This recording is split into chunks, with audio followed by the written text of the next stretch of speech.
नमो वरिहन्ताणं नमो सिद्धाणं नमो आयर्याणं नमो वज्झायाणं नमो लोहे सव्वसाहुणम् ऐसो पंच नमुक्कारो सव्वपावपणासनो मंगलाणं च सव्वेसिं पडवं हवै मंगलम्।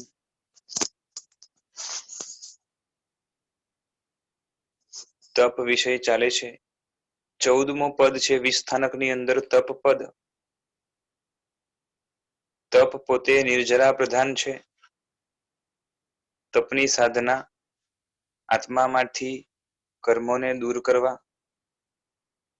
અને ઉત્કૃષ્ટ જે તપો હોય છે એ ચીકણામાં ચીકણા કર્મોને દૂર કરવા માટે પણ ઉપયોગમાં આવે છે। અને ઉત્કૃષ્ટ સાધના બધી જ તપ દ્વારા થાય છે। મોક્ષમાં જતા પહેલા પણ શુક્લ ધ્યાનના જે બે પાયા છે એ પણ એક તપ છે। તપના જે 12 પ્રકાર છે એ આપણે જે જોઈ ગયા। સૌથી ઉત્કૃષ્ટ કાયોત્સર્ગ, કાયાની બધી જ ક્રિયાઓને ઓસિરાવવા દ્વારા 14મા ગુણસ્થાનકની અંદર થાય છે। માટે એ પણ તપની અંદર આવશે। મોક્ષમાં જતા પહેલા પણ તપ છે। મોક્ષમાં જતા પહેલા દાન નથી, શીલ છે અને તપ છે। કારણ કે કોઈને આપવાનું કાર્ય જે કરવાનું હોય એ રૂપે દાન નથી। આત્માને ગુણોનું દાન કરે એ બધી વસ્તુ જુદી। બાકી શીલ અને તપ બંને વસ્તુ છે। શીલ એટલે સંવર, એટલે કે અટકાવવું। તો બધા જ યોગોને અટકાવે છે એટલે શીલ પણ છે। અને મન વચન કાયાની તમામે તમામ ક્રિયાઓને અટકાવી છે એટલે તપ પણ છે। અને પાછે આત્મામાંથી કર્મને હંમેશા માટે દૂર કરવાનો પ્રોસેસ અંતિમ તબક્કાની અંદર ચાલુ છે માટે તપ છે। હવે આ તપ વિષયક એક નાની કથા છે કનક કેતુ રાજાની। એ આપણે જોઈ લઈએ અને એના પછી થોડુંક તપનું વિશ્લેષણ આપણે જોઈશું। બીજા દ્રષ્ટાંતો પણ નાના નાના હશે એ આપણે જોશું। હિન્દીમાં આ દ્રષ્ટાંત આપણે પેલા वाची जाइए।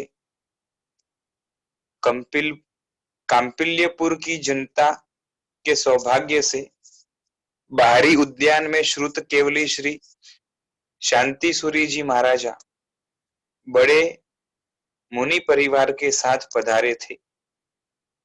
नगरी के राजा विश्वभर के उद्यान के माली से, नगरी के राजा का नाम था विश्वंभर।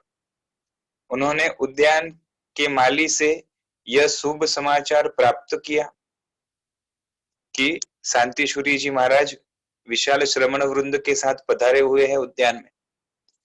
संसार एक विचित्र पहेली है। योग्य और धार्मिक माता पिता के घर में भी अयोग्य संतान जन्म ले लेती है। राजा बड़ा धार्मिक और श्रद्धालु था, परंतु राजकुमार श्रद्धाहीन था। श्री सूरी जी महाराज के आने की खबर सुनते ही राजा राजकुमार को साथ लेकर गुरु महाराज को वंदन करने के लिए गया। विधि सहित वंदन करके राजा उचित स्थान पर बैठ गया। गुरु महाराज का उपदेश अमृत बरसने लगा। गुरु महाराज ने कहा, हे भव्य जीवों, संसार में जो व्यक्ति बिना धर्म के सुख चाहता है वह पानी को मथ कर मक्खन प्राप्त करना चाहता है, जो कि संभव नहीं है। अति श्रेष्ठ मानव जन्म पाकर भी जो मनुष्य इसे आलस्य में खो देता है वह मूर्ख स्वर्ण के थाल में मिट्टी भरकर मजदूरी करना चाहता है। अमृत पान की उपेक्षा करके उससे पैर धोकर भूमि पर गिरा देता है। कौवा उड़ाने के लिए चिंतामणि रत्न फेंक देता है।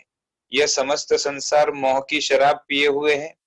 इसे क्या पता कि यमराज ने संसार को अपना ग्रस्त बनाने के लिए, अपना ग्रास बनाने के लिए अपना मुंह फैलाया हुआ है।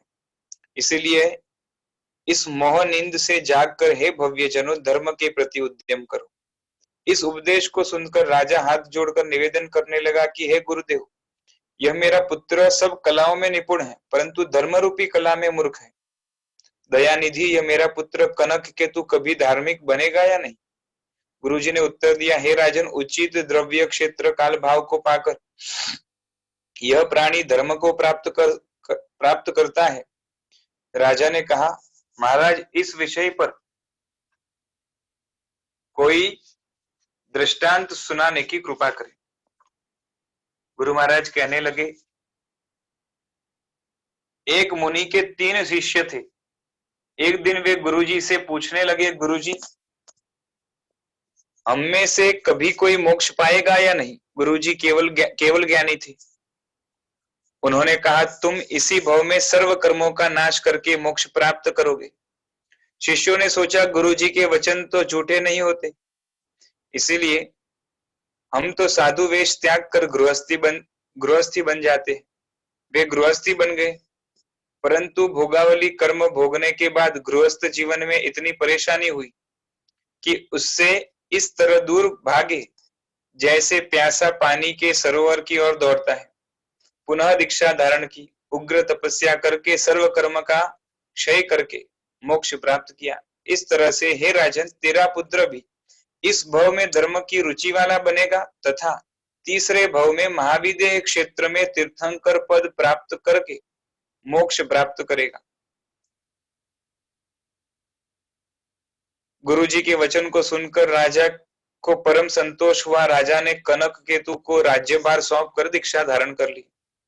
राजा कनक केतु न्याय पूर्वक राज्य करने लगा। बहुत वर्ष बीत गए, समय बदलते देर नहीं लगती। एक दिन राजा कनक केतु, उनके शरीर में भयंकर दाह ज्वर हो गया। उस व्याधि से उसका खाना पीना सोना भी कठिन हो गया। अनेक उपचार करने पर भी व्याधि शांत न हुई। एक दिन किसी के मुख से यह सुना कि सभी प्राणियों को सुख प्यारा, सुख होता है धर्म से, धर्म वही सच्चा कहलाता जो कि त्याग के कर्म से। कनक केतु राजा की रुचि त्याग की तरफ हुई। वह सोचने लगे, बिना धर्म के यह राज्य, यह कार्य, ये सब कुछ व्यर्थ है, बोझ है।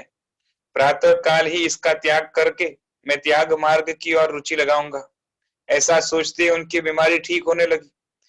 प्रातः काल होते ही यानी सुबह होते ही मंत्री आदि को बुलाकर उन्हें अपना अभिप्राय समझाकर अपने पुत्र मलय केतु को राज्य भार सौंप कर श्री शांति सूर्य जी महाराज के पास दीक्षा अंगीकार कर ली। द्वादशांगी को पढ़कर ज्ञानवान भी बने। एक दिन गुरुजी के मुख से 20 स्थानक पद की महिमा सुनी। विशेषकर 14वें पद यानी तप पद की विशेषता उन्होंने जानी। तभी से उग्र तपस्या में रत रहकर कर्मों की निर्जरा करने लगे। 12 प्रकार के तप में लीन रहकर एक उपवास से लेकर 6 मास तक की घोर तपस्या करने लगे। निरंतर तपस्या करने से मुनि जी का शरीर कृश हो गया, परंतु मुख मुद्रा सूर्य की भांति प्रकाशमान होने लगी। एक दिन बहुत से मुनियों सहित शंखपुर नगरी में आए। वहां प्रचंड गर्मी में सूर्य की आतापना लेने लगे। निराहार रहकर घोर तपस्या की। इंद्र ने स्वर्ग में कनक केतु गुरुवर की तपस्या की प्रशंसा की। तब वरुण नामक लोकपाल देव गुरु जी की परीक्षा लेने आया। उसने गुरु जी के ध्यान लगाने के स्थान को अग्नि से धधकते अंगारे के समान गर्म बना दिया। गुरु महाराज जहां गोचरी को जाए वह गोचरी को अशुद्ध बना देता। ज्ञानोपयोग से देवता का विघ्न जानकर ब्रह्मचर्य के पालक धनंजय नामक व्यापारी के घर गोचरी के लिए गए, क्योंकि शील पालने वाले के घर देवता भी विघ्न नहीं कर सकते। वह शुद्ध आहार ग्रहण किया। तब देव ने प्रकट होकर क्षमा मांगी। बड़े गुरु महाराज से पूछा, हे महाराज, कनक केतु की महान तपस्या का क्या फल होगा? गुरु महाराज ने कहा, यह इसके फल स्वरूप तीर्थंकर बन के मोक्ष में जाएंगे। देव नमस्कार करके अपने स्थान पर चला गया। राजर्षि मुनि कनक केतु वहां से काल करके चौथे देवलोक में सुख भोग कर वहां से च्यव कर महावीर क्षेत्र में जिन पद यानी कि तीर्थंकर पद प्राप्त करके आत्मानंद पद यानी मोक्ष की प्राप्ति करेंगे। तो यह एक कथा थी जिसके अंदर एक और दृष्टांत भी था। ठीक है, तो तप पद से संबंधित ये कथा थी, और अब थोड़ा सा तप का विश्लेषण ढाल के आधार पर ही दिया हुआ है, वो हम देखेंगे।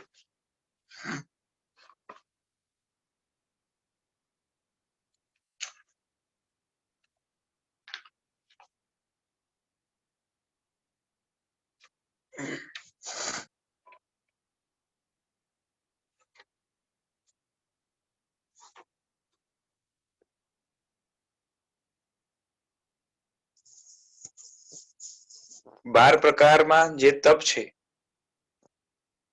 એમાં 6 તપ એ સહેલાઈથી બારે દેખાય છે, બાકીના 6 એ મનના શુભ પરિણામ દ્વારા દ્રઢતાથી કરવાના હોય છે।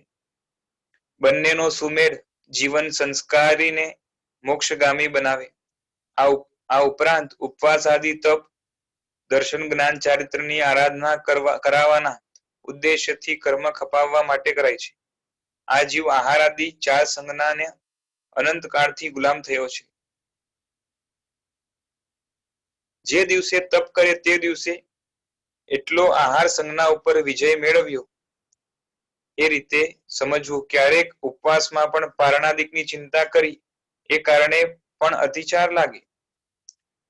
પચ્ચખાણ ભાષ્યમાં નવકારસીથી અઠ્ઠમ સુધીના પચ્ચખાણનો અધિકાર ખૂબ સ્પષ્ટ રીતે આવે છે, અને એમાં અલગ અલગ પ્રકારના પચ્ચખાણ દર્શાવવામાં આવ્યા છે। અહીંયા બહુ ડિટેલ આમાં નામ આપ્યા છે, બધું ડિટેલ આપ્યું નથી, પણ પચ્ચખાણ ભાષ્ય એકવાર જોઈ લેવું જેથી તપના જે છે ને બધા ભાંગાઓ ખ્યાલ આવે। અહીંયા છે લખેલું એ બોલી જાઉં છું। અનાગત પચ્ચખાણ, અતિક્રાંત પચ્ચખાણ, કોટી સહિત પચ્ચખાણ, નિયંત્રિત પચ્ચખાણ, અનાગાર પચ્ચખાણ, સાગાર પચ્ચખાણ, નિરવશેષ પચ્ચખાણ, પરિમાણકૃત પચ્ચખાણ, સાંકેતિક પચ્ચખાણ, અદ્ધા પચ્ચખાણ, એ રીતે 10 પ્રકારના જે છે ને પચ્ચખાણ ભાષ્યની અંદર આપ્યા છે। 3 ભાષ્યમાંથી એક ભાષ્ય પચ્ચખાણ ભાષ્ય છે, એમાંથી આ બધા પચ્ચખાણના જે છે ને ડિસ્ક્રિપ્શન એકવાર જોઈ લેવા। અને એમાં પણ જે છે ને 9મો સાંકેતિક પચ્ચખાણ છે, એના પણ 8 પ્રકાર આપેલા છે।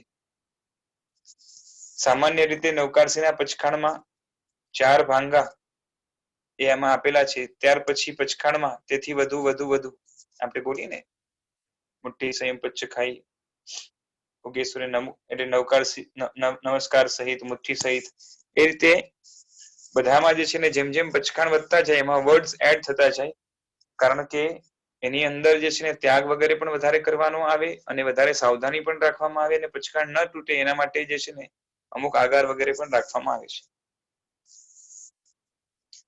હવે આ પચ્ચખાણ જે હોય છે બરોબર, એ પચ્ચખાણની અંદર જ્યારે પચ્ચખાણ પારવાનું હોય એટલે પચ્ચખાણ પૂરું થાય ત્યારે પચ્ચખાણ પારવાનું હોય ત્યારે જે છે ને આપણે શબ્દો બોલીએ છીએ, પચ્ચખાણ ફાસિયમ, પાલિયમ, સોહિયમ, તિરિયમ, કિટ્ટિયમ, આરાહિયમ, બરોબર।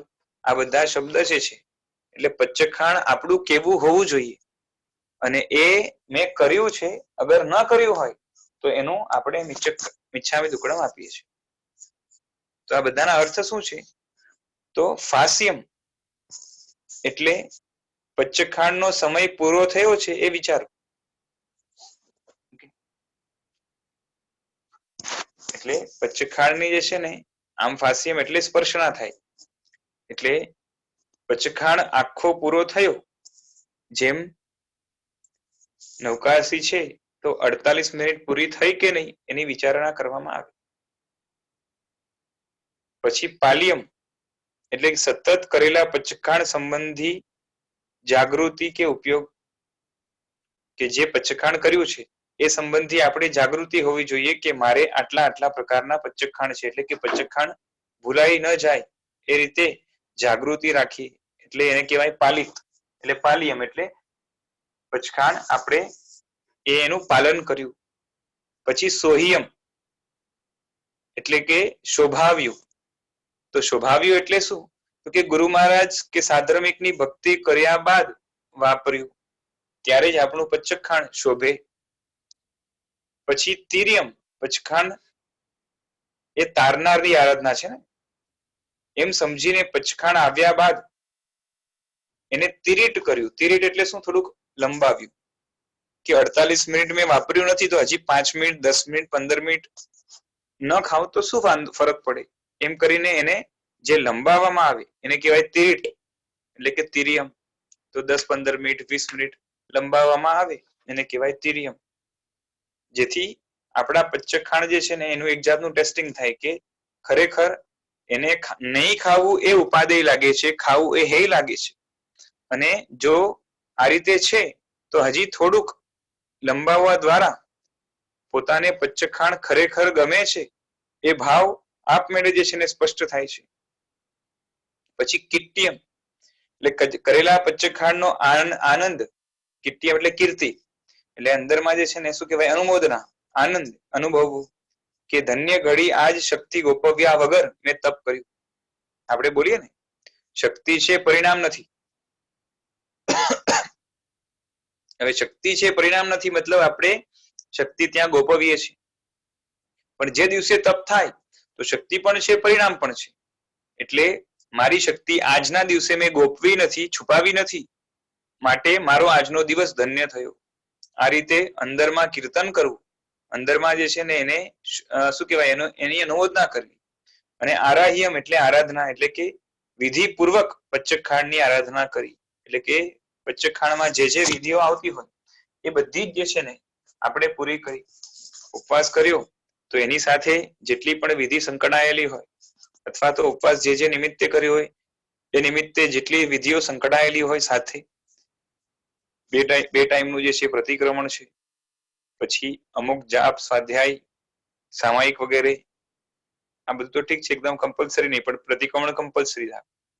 3 ટાઈમ પરમાત્માની જે છે ને પૂજા આદિ કમ્પલસરી આવે. દેવવંદન આદિ જે છે ને એ આવે. પછી ખમાસમણા આવે, કૌશગ વગેરે આવે. એ બધી જેટલી પણ જે વસ્તુમાં જે વિધિ હોય, અને કઈ નહીં ને એમને પણ ઉપવાસ કર્યો છે તો એની અંદર કમથી કમ આવશ્યક ક્રિયા એટલે 2 સમયનું જે છે પ્રતિક્રમણ એ તો આવશે જ. તો આ પચખાણને વ્યવસ્થિત આરાધ્યા, અને પચખાણમાં જે છૂટ રાખી હતી એને જાણી જોઈને જો આપણે અપનાવીએ તો એ છૂટ નહીં કહેવાય.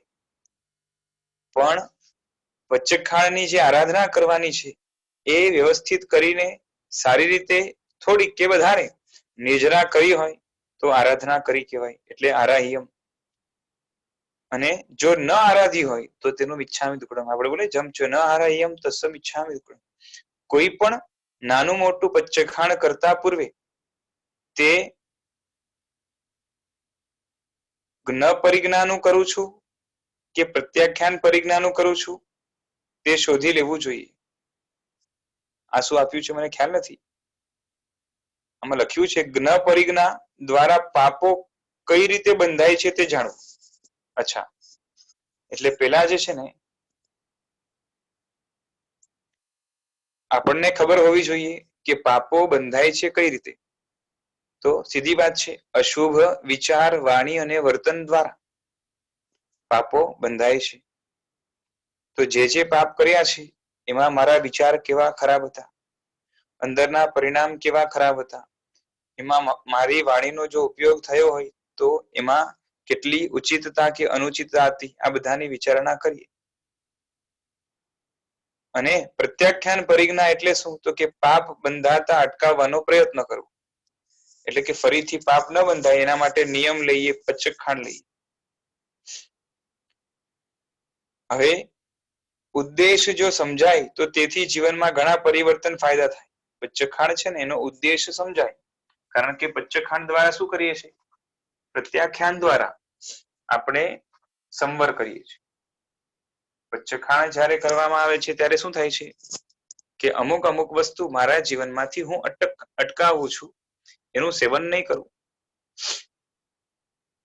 તો નિયંત્રણ થાય છે જીવનમાં. ઘણા બધા જે છે ને એના સિવાય એ જે તપ છે એના દ્વારા પણ, આ સંવર દ્વારા પણ જીવનની અંદર ઘણા બધા જે ફાયદાઓ થાય છે એની વિચારણા કરવી જોઈએ.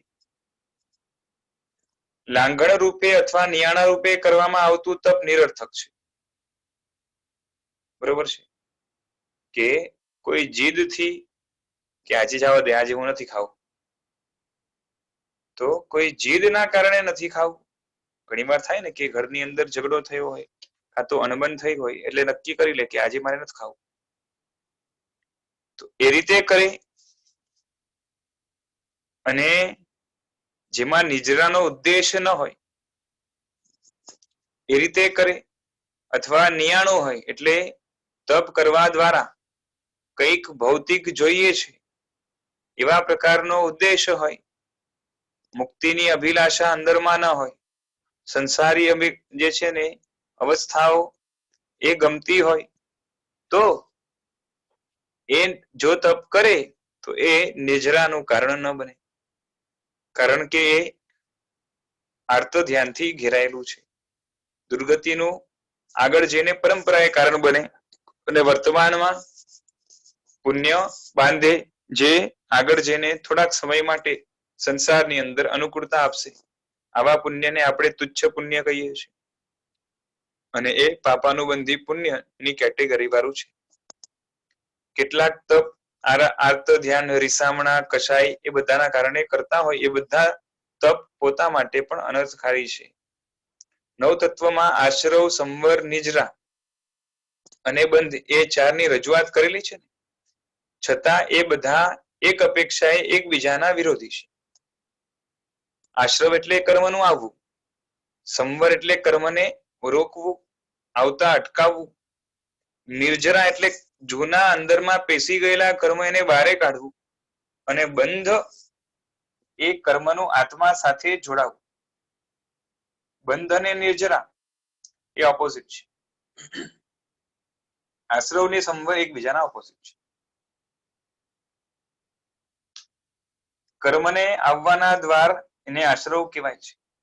જે હિંસા વગેરે જે છે એ કર્મને આવવાના દ્વાર છે, એને આશ્રવ કહેવાય છે. આવી રહેલા કર્મને રોકવા કે અટકાવવાનું જે કામ છે એ તપ આદિ દ્વારા થઈ શકે છે, એને સંવર કહેવાય. અને સંવરની સાથે જ તપ છે એ નિર્જરા પણ કરાવે. બરોબર છે. એટલે ઉદયમાં જે કર્મ આવવાના છે એને ક્ષમા વગેરે ગુણો કેળવીને અને જે 12 પ્રકારના તપ બતાવ્યા છે એના દ્વારા આત્મામાંથી ખેરવવા, બહારે કાઢવા, એનું નામ છે નિર્જરા. અને જે નવા કર્મ આત્મા સાથે જોડાય છે, જોઈન્ટ થાય છે, એને કહેવાય છે બંધ. તેનું કારણ આત્મા સાથે કર્મ બંધાય છે એના કારણ ક્યાં છે? તો મિથ્યાત્વ, અવિરતિ, કશાય, પ્રમાદ અને યોગ. અને તે ન વધે, પૂર્વના આશ્રવાદી ઓછા થાય એના માટે કર્મ ખપાવવા, કર્મની નિજરા કરવા, તપ જેવું સર્વથી ઉત્તમ સાધન બીજું કોઈ નથી. તપ એ પેલા પણ આપણે જોઈ ગયા, વાત કરી હતી કે તપ અશુદ્ધ સુવર્ણને જેમ તપાવવા દ્વારા એ શુદ્ધ થાય છે, અને એકવાર પૂર્ણ શુદ્ધ થઈ ગયું પછી એની અંદર અશુદ્ધિ નવી પેશી શકતી નથી. એ જ રીતે આત્મા ઉપર અનાદિકાળથી કર્મનો સંચય છે, એટલે આત્મા અશુદ્ધ સુવર્ણની જેમ અશુદ્ધ અનાદિકાળનો છે. અને તપ જે છે એ અગ્નિનું કામ કરે છે, જે આત્માને પ્યોરિફાય કરે. અને અંતે જ્યારે પૂર્ણ પ્યોર થઈ જાય એટલે કે મુક્ત થઈ જાય આત્મા, એના પછી ફરીથી ક્યારેય ઇમ્પ્યોર થતો નથી.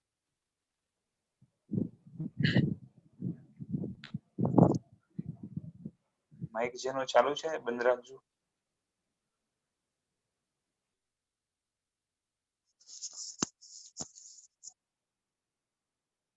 તપ બાંધેલા કર્મ ખપાવવા માટે શુભ ભાવે કરવાનું, શુદ્ધ ભાવે કરવાનું.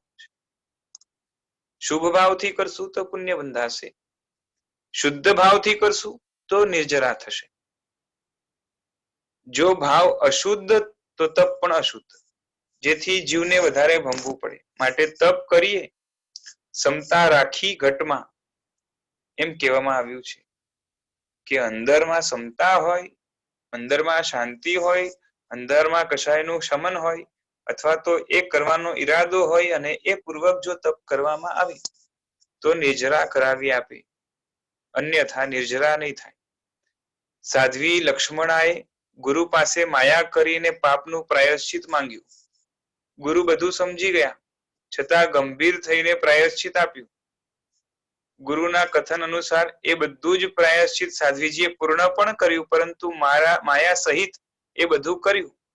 તેથી જીવનની શુદ્ધિ જે રીતે થવી જોઈએ તે રીતે ન થઈ. બરોબર છે. અને આ રીતે જ મલ્લીકુમારી જે તીર્થંકર એ વેદ જે છે ને નામકર્મ જેમણે બાંધ્યું એમણે સ્ત્રી વેદ બાંધ્યું, કારણ કે તપની સાથે માયા કરી. બ્રાહ્મી સુંદરી છે એમણે પણ પૂર્વ ભવની અંદર જે છે ને પીઠ અને મહાપીઠના ભવની અંદર એ માયા ઈર્ષા વગેરે કરી, એના કારણે એમનો તપ અશુદ્ધ થઈ ગયું. શાસ્ત્રમાં કહ્યું કે માયા શલ્ય, નિયાણ શલ્ય અને મિથ્યાત્વ શલ્ય એ બધા જ શલ્યથી રહિત તપ ધર્મનું આરાધન કરવું જોઈએ. તપની અંદર માયા ન જોઈએ, માયાના આ બધા દ્રષ્ટાંતો છે. એ જ રીતે નિયાણું પણ ન જોઈએ. અંદરમાંથી એવા ભાવ પ્રગટ થયા હોય અથવા તો અંદરમાં પડ્યા હોય કે આ બધા તપના પ્રભાવે મને આ ભવ કાં તો પરભવની અંદર આગળના કાળમાં એટલે કે ફ્યુચરમાં મને આ વસ્તુ મળવી જોઈએ. દેવ, દેવેન્દ્ર, વિદ્યાધર, ચક્રવર્તી, ઘણો પૈસો, ઘણું ઐશ્વર્ય, આ બધું જ ભૌતિક જોઈએ છે.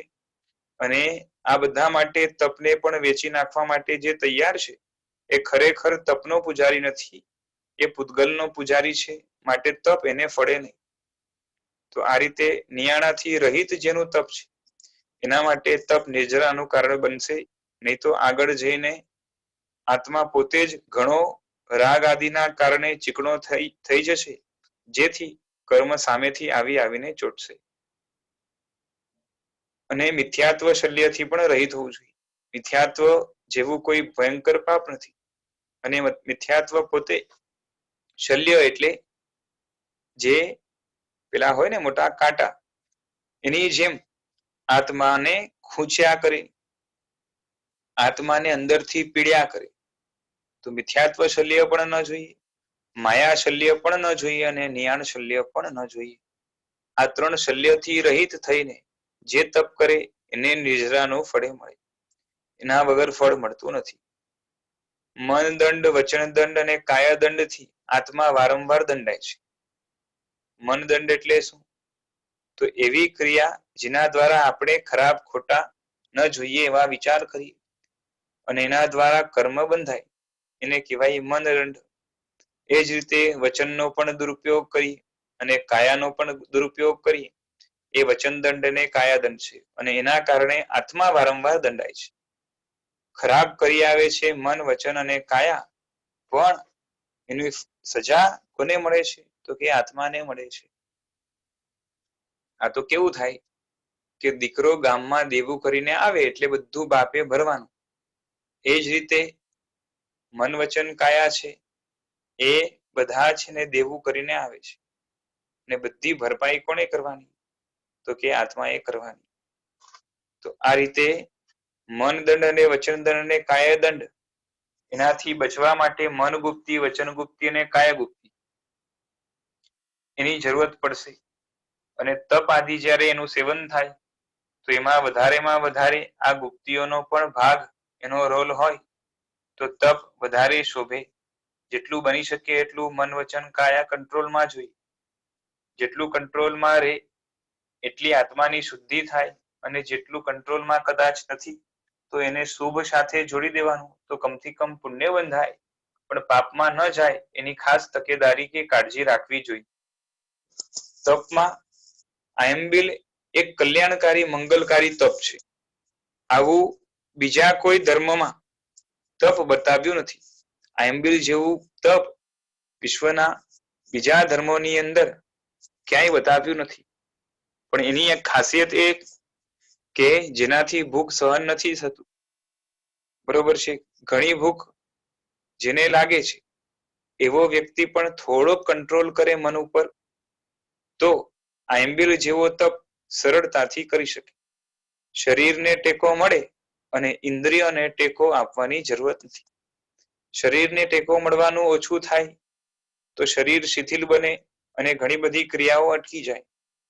પણ ઇન્દ્રિયોને જોઈએ છે એ ન આપો તો શરીરનું કાં તો આત્માનું કાં તો મનનું કઈ અટકતું નથી, ઉલટાનું વધારે કંટ્રોલમાં અને સ્થિર રહે છે. એટલે મનનો કંટ્રોલ કરવા માટે જુદી વસ્તુ છે, શરીરને કંટ્રોલ કરવા માટે જુદી વસ્તુ છે, અને ઇન્દ્રિયોને કંટ્રોલ કરવાના માટે ક્રાઇટેરિયા જુદા રહેશે.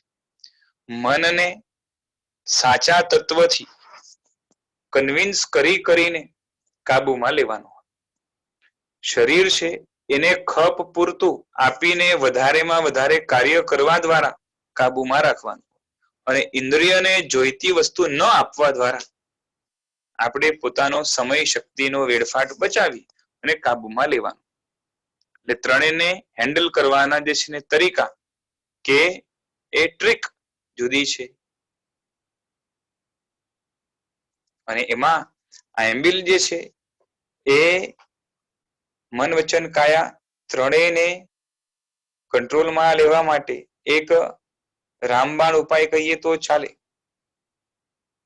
કારણ કે શરીરની અંદર વિકાર થાય એવું અત્યંત વિકારી ભોજન એ એમ્બિલની અંદર છોડવાનું આવશે. બધી જ વિગઈ, મહાવિગઈ તો બહુ દૂરની વાત છે, પણ બધી જ વિગઈનો ત્યાગ રહેશે. અને સાથે સાથે જે લીલોતરી વગેરે છે, ફ્રૂટ વગેરે છે, એવી બધી વસ્તુઓ પણ અહીંયા ચાલશે નહીં. અને એના કારણે વિકાર થવાના ચાન્સીસ એ આપમેળે જે છે ને અંદરમાં પડ્યા છે, પણ વર્તમાનમાં એક્સપ્રેસ થાય એ હમણાં શક્ય બનવાનું નથી. અને માટે નિર્વિકારિતાની જેને પ્રેક્ટિસ કરવી છે અને એમ કરીને નિર્વિકારી બનવું છે, એને આ એમ્બલ નામનો તપ સહકાર આપશે, સાથ આપશે. શરીર એનું ક્યાંય પણ અટકવાનું નથી, કારણ કે એને પૂરતા પ્રમાણમાં ભોજન મળી જાય છે. એટલે શરીરનું પણ કામ થાય, ઇન્દ્રિયને ન આપીએ એટલે ઇન્દ્રિય પણ વશમાં આવવાનું કામ થાય. અને આંબિલનું ભોજન અંદરમાં વિકાર આદિ પેદા ન કરે, માટે મનને કંટ્રોલમાં કરવું સહેલું બની જાય. એટલે શરીર, ઇન્દ્રિય અને મન ત્રણેયને કાબુમાં લેવા માટે આ આયંબિલનો તપ ઘણો જે છે ને મંગલકારી છે, આંતરિક તમામે તમામ વિઘ્નોને હણનારું છે, અને બાહ્ય પણ ઘણા બધા જે છે ને વિઘ્નોને દૂર કરનાર આ આયંબિલ ઉપવાસ વગેરે તપ હોય છે. આવું બીજા કોઈ ધર્મમાં બીજે ક્યાંય છે નહીં. વૈજ્ઞાનિકોએ શરીર સ્વાસ્થ્ય માટે લુખ્ખું ખાવું એ સર્વોત્તમ ઉપાય છે એવું કહ્યું છે, બરોબર. એ તો બધાના જુદા જુદા અભિપ્રાય હોય છે, આમાં લખ્યું છે એટલે હું બોલી જાઉં છું. બાકી જે છે ને કોઈ વૈજ્ઞાનિક આમ પણ કે કોઈ તેમ પણ કે, ઠીક છે. 6 વિગઈ શરીરને બગાડે છે.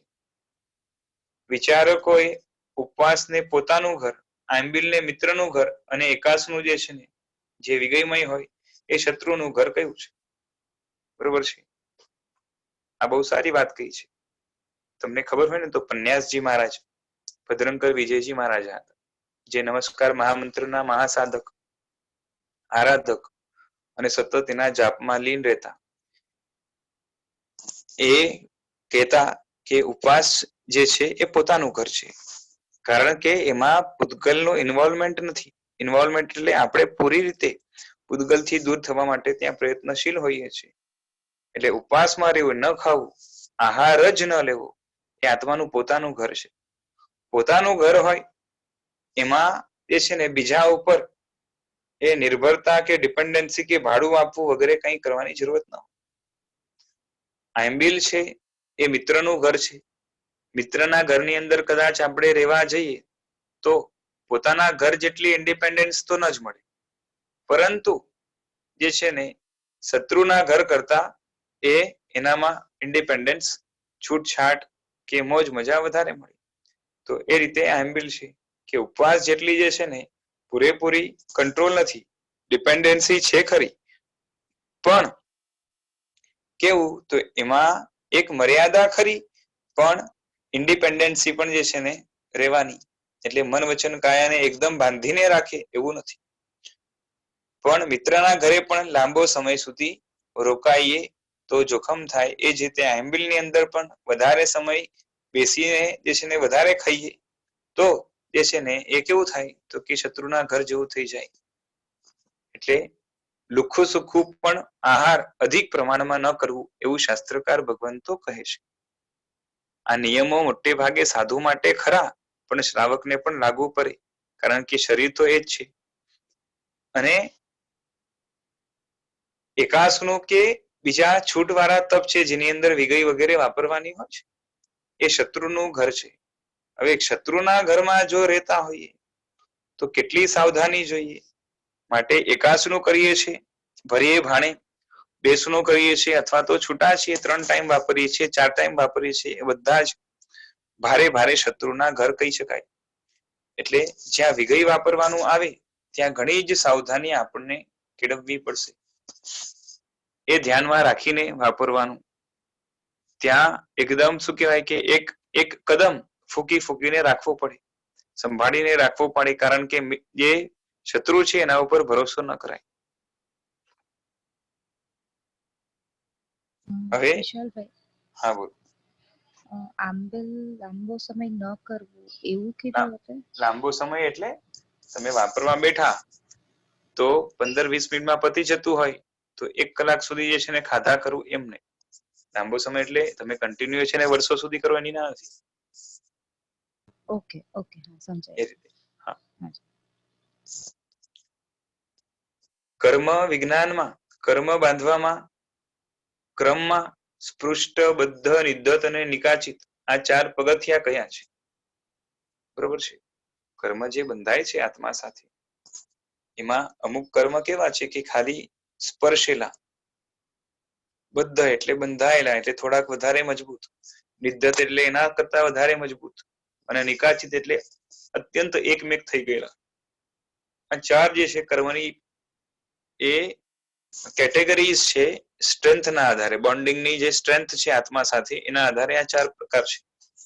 એટલે કર્મ એકદમ મંદ ઢીલા બંધાયા હોય એવા હોય, બીજા એવા હોય જે મજબૂતાઈથી બંધાયા છે થોડા, ત્રીજા એવા હોય કે ઘણી મજબૂતાઈથી, અને ચોથા તો અત્યંત મજબૂતાઈથી બંધાયેલા. તો આ 4 કેટેગરી છે એ કર્મના સ્ટ્રેન્થને બતાવે છે, એના રસને બતાવે છે, એની વિપાક શક્તિને બતાવે છે. નિકાચિત કર્મ પણ આ તપ ધર્મના કારણે ઢીલા થઈ શકે છે.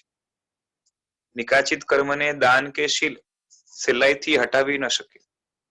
અને તપમાં પણ ઊંચા તપ હોય, જેમ શપક્ષણીનો તપ છે, એ તપ જે છે ને એ નિકાચિત કર્મને પૂરી રીતે સાફ કરી શકે છે. બાકી નિકાચિત કર્મની અંદર રસમાં થોડો ઘણો ફેરફાર કરવો હોય એ બીજા ઊંચા તપ દ્વારા થઈ શકે. બાકી નિકાચિત કર્મને ભસ્મીભૂત કરવું હોય, એકદમ જ સાફ કરવું હોય તો એક શપક્ષણી નામના તપની અંદર થશે. એક જાતનું ધ્યાન છે. તો હવે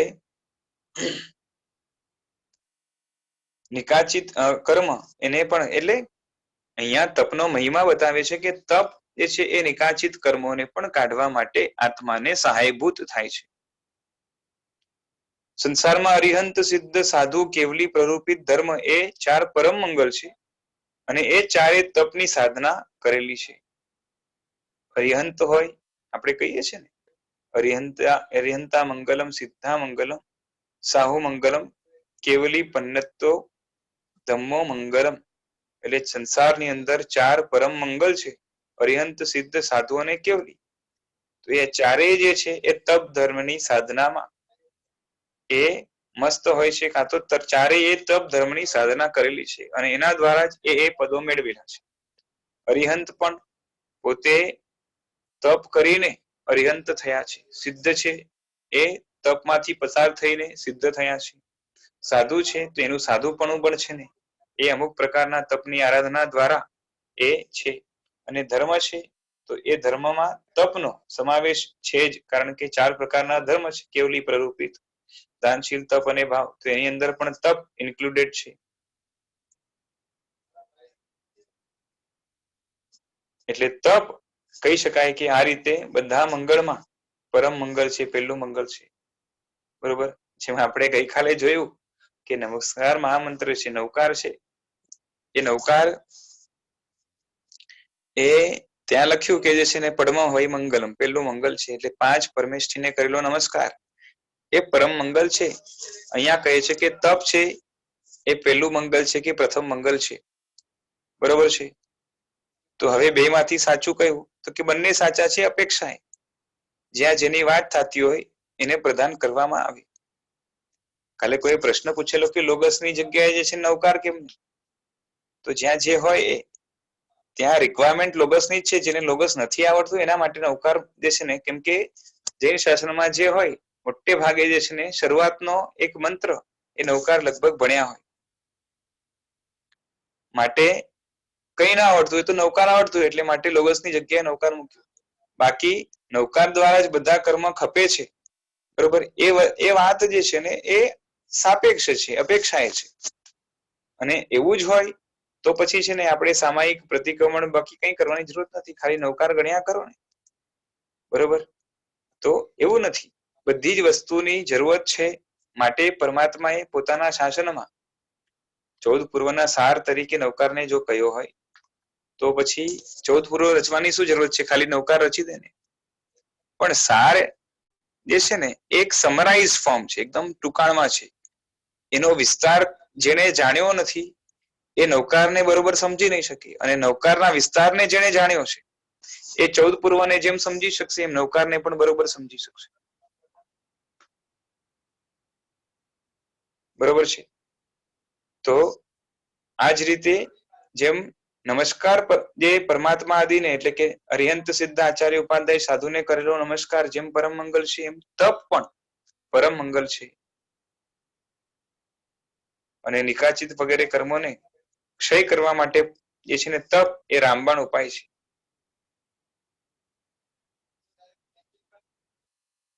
એ જ રીતે 48 અથવા તો 50 લબ્ધિની પ્રાપ્તિ પણ તપથી જ આરાધકને થાય છે.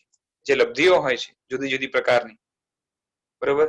જે લબ્ધિધર મહાપુરુષો હોય છે એમને અલગ અલગ પ્રકારની લબ્ધિઓ જે મળે છે. કોઈ લબ્ધિ જે છે ને એના દ્વારા જેમ પાણીની અંદર સ્વિમ કરી શકે એમ રેતીની અંદર પણ સ્વિમ કરી શકે. પછી અમુક લબ્ધિઓ આપણે શાસ્ત્રમાં સાંભળી હોય કે અક્ષીણ જે છે ને મહાનસી લબ્ધિ, જેના કારણે એ અંગૂઠો ખીરની અંદર નાખ્યો તો ખીર ખૂટે જ નહીં, એવા પ્રકારની લબ્ધિ ગૌતમ સ્વામીને જે હતી. આમ તો અનંત લબ્ધિના નિદાન છે.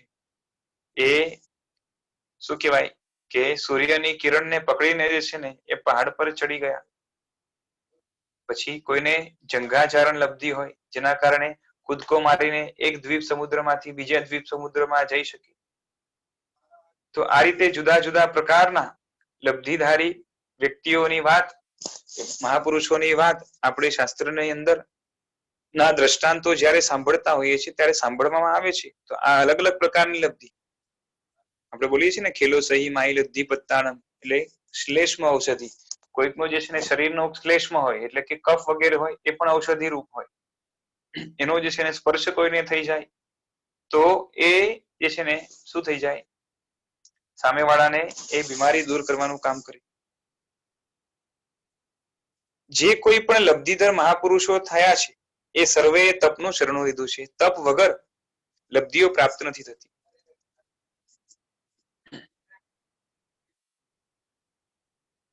એક જ મિનિટ.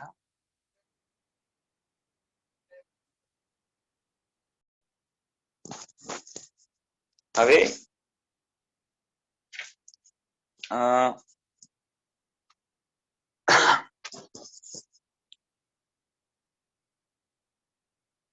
જે કોઈ પણ લબ્ધિધર પુરુષો થયા, હા, એ બધાએ તપનું શરણું લીધું છે. બાહ્ય અભ્યંતર તપ સાધના માટે રાજમાર્ગ છે. એટલે તપ દ્વારા જે છે ને એ સાંસારિક ઘણી બધી અનુકૂળતાઓ, સાંસારિક જો તપ દ્વારા શરીરની શુદ્ધિ થાય છે, તપ દ્વારા મનની શુદ્ધિ થાય છે, તપ દ્વારા ઇન્દ્રિયો કંટ્રોલમાં રહે છે, તપ દ્વારા દુનિયાની અંદર તમારી પ્રશંસા ખ્યાતિ વગેરે થાય છે, તપ દ્વારા તમારું પુણ્ય વધે છે, તપ દ્વારા આત્માનું ઐશ્વર્ય વધે છે, તપ દ્વારા આત્માના ગુણોની પ્રાપ્તિ થાય છે, તપ દ્વારા આત્મા પોતાના ગુણોની અંદર સ્થિર રહી શકે છે. તપનું સાતત્ય હોય તો લગાતાર આત્મા પોતાના ગુણોની વૃદ્ધિ, સ્થિરતા વગેરેમાં લગાતાર પ્રયત્નશીલ રહી શકે છે. એટલે કેટલા બધા જે છે ને તપ દ્વારા જે છે ને બધી લબ્ધિઓની પ્રાપ્તિ થાય છે.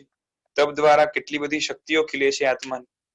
એટલે તપનો અનંત મહિમા છે, ઘણો મહિમા છે. કોઈને કઈ પૂછવાનું હતું? હા, લબ્ધિ 48 કે 50 એવું કીધું ને. હા, અને આમ ગૌતમ સ્વામી અનંત લબ્ધિ એટલે એ કેવી રીતે રિલેટ થાય? એટલે આપણે તો લખેલું આવે છે કે અનંત લબ્ધિ નિધાન, જેમ આપણે મંત્ર આવે ને ગૌતમ સ્વામીનું, તો અનંત લબ્ધિ નિધાન શ્રી ગૌતમ સ્વામીને નમઃ. હવે અહીંયા એ 48 લબ્ધિ વગેરે જે લખી છે એના પાછી પેટા ભેદ વગેરે થતા હશે, અને પાછી એના સિવાયની પણ લબ્ધિઓ હોતી હશે. એ એવું બની શકે, કારણ કે પૂતગલ છે ને, જે આમાં શું છે કે ગૌતમ સ્વામી એક તો શ્રુત જ્ઞાની, ઉત્કૃષ્ટ જે છે ને શ્રુત કેવલી કહેવાય એવા ગણધર છે. અને વળી પાછા એ કેટલીક જે છે ને શું કહેવાય પોતાની આત્મશક્તિઓ એટલે લબ્ધિઓ જે પ્રાપ્ત થઈ છે એમને, એના એ સ્વામી છે. અને શુભ ઉપરનું, શુભ ભાવ ઉપરનું પૂરેપૂરું વર્ચસ્વ છે, અશુભ ભાવથી પૂરેપૂરા દૂર છે. અને એવા જે ગૌતમ સ્વામી છે એના જો આટલું જ્ઞાન છે ને જે એમને, એના દ્વારા પણ છે ને 14 પૂર્વનું જ્ઞાન હોય, દ્વાદશાંગીનું જ્ઞાન હોય, એ જ્ઞાન દ્વારા એને જયારે પ્રેક્ટિકલી એપ્લાય કરે ત્યારે પૂતગલની અંદર ધાર્યા એ ફેરફાર કરવા માટે સમર્થ છે. અને એને એક્ટિવેટ કરવા માટેની જે શક્તિઓ છે એમને જે છે ને પોતાના ગુણસ્થાનક દ્વારા પ્રાપ્ત થાય. એટલે 48 સિવાયની પણ બીજી બધી 48 કે 50 એના સિવાયની પણ ઘણી બધી લબ્ધિઓ અનંત લખી છે. એટલે કેટલી બધી એટલે અનંત પ્રમાણમાં એટલી લબ્ધિઓ હશે કદાચ. અને એમાંથી 48 કે 50 મુખ્ય હશે, કાંઈ એનો ઉલ્લેખ મળતો હશે.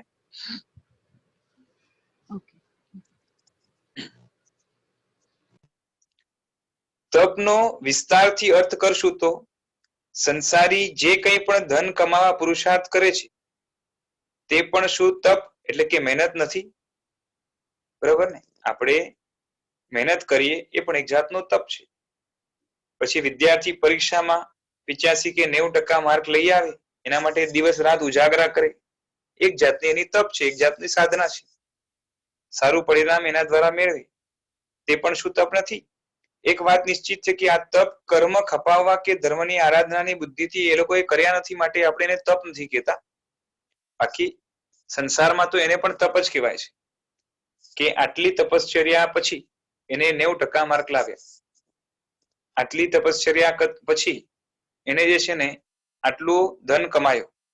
તો આ બધું જે છે એ એમની સાંસારિક તપ કહેવાય, સાંસારિક તપશ્ચર્યા કહેવાય, સાંસારિક સાધના કહેવાય.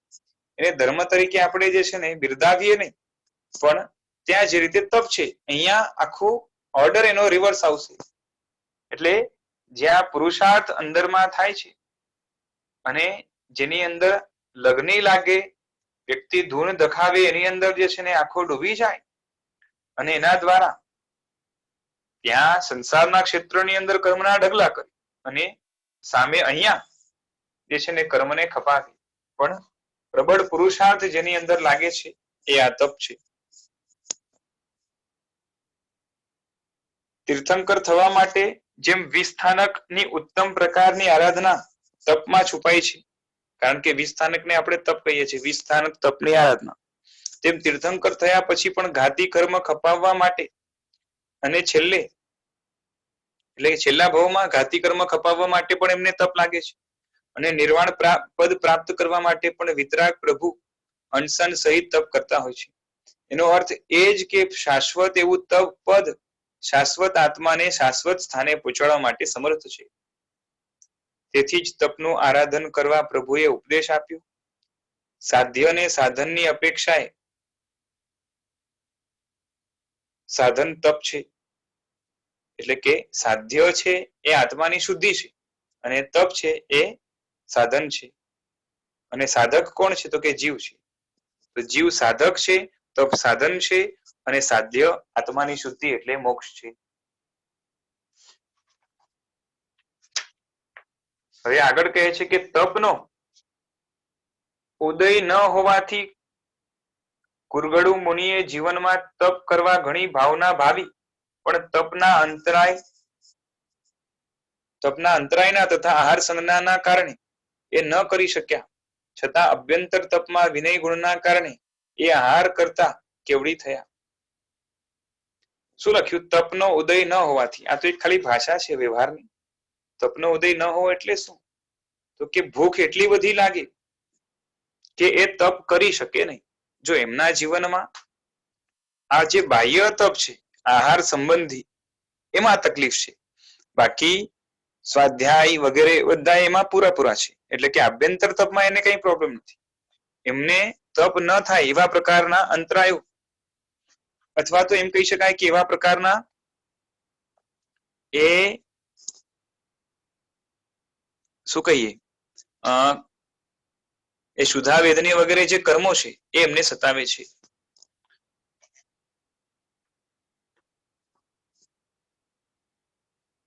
અને આહારની સંજ્ઞા લખી છે, પણ લગભગ જે છે ને આ લખવામાં ભૂલ થઈ છે. આહારની સંજ્ઞા એમને જે છે ને સતાવતી નથી. આહારની આસક્તિ હોઈ શકે, અથવા તો જે છે ને આસક્તિ પણ ન હોય, પરંતુ જે છે ને ભૂખ્યા ન રહી શકે એવા પ્રકારનું કર્મ, એટલે કે શુદ્ધા વેદનીય અત્યંત મજબૂત હોય, જેના કારણે સહન ન થાય.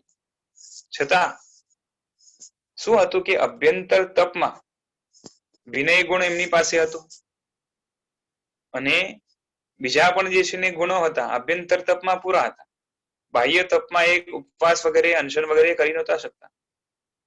અને આના કારણે શું થયું કે બીજા તપના કારણે પણ એમને નિજરા થઈ, અને અંતે એ શું થયા? કેવલી થયા અને મોક્ષે પણ ગયા. તો અનાસક્ત ભાવે પણ એ જે આહાર કરતા એવા કુરગડુ મુનિ એમને પણ ધન્ય છે. ભગવાન ઋષભદેવને યાદ કરીએ, 400 શ્વાસોશ્વાસ જેટલા. આપે કેમ કીધું એમને આહાર સંજ્ઞા નહીં હોય? કેવું છે ખબર છે? સંજ્ઞા શબ્દ છે ને સંકેતી માટે વપરાતું નથી. એક પણ સંજ્ઞા ન હોય સંકેતી.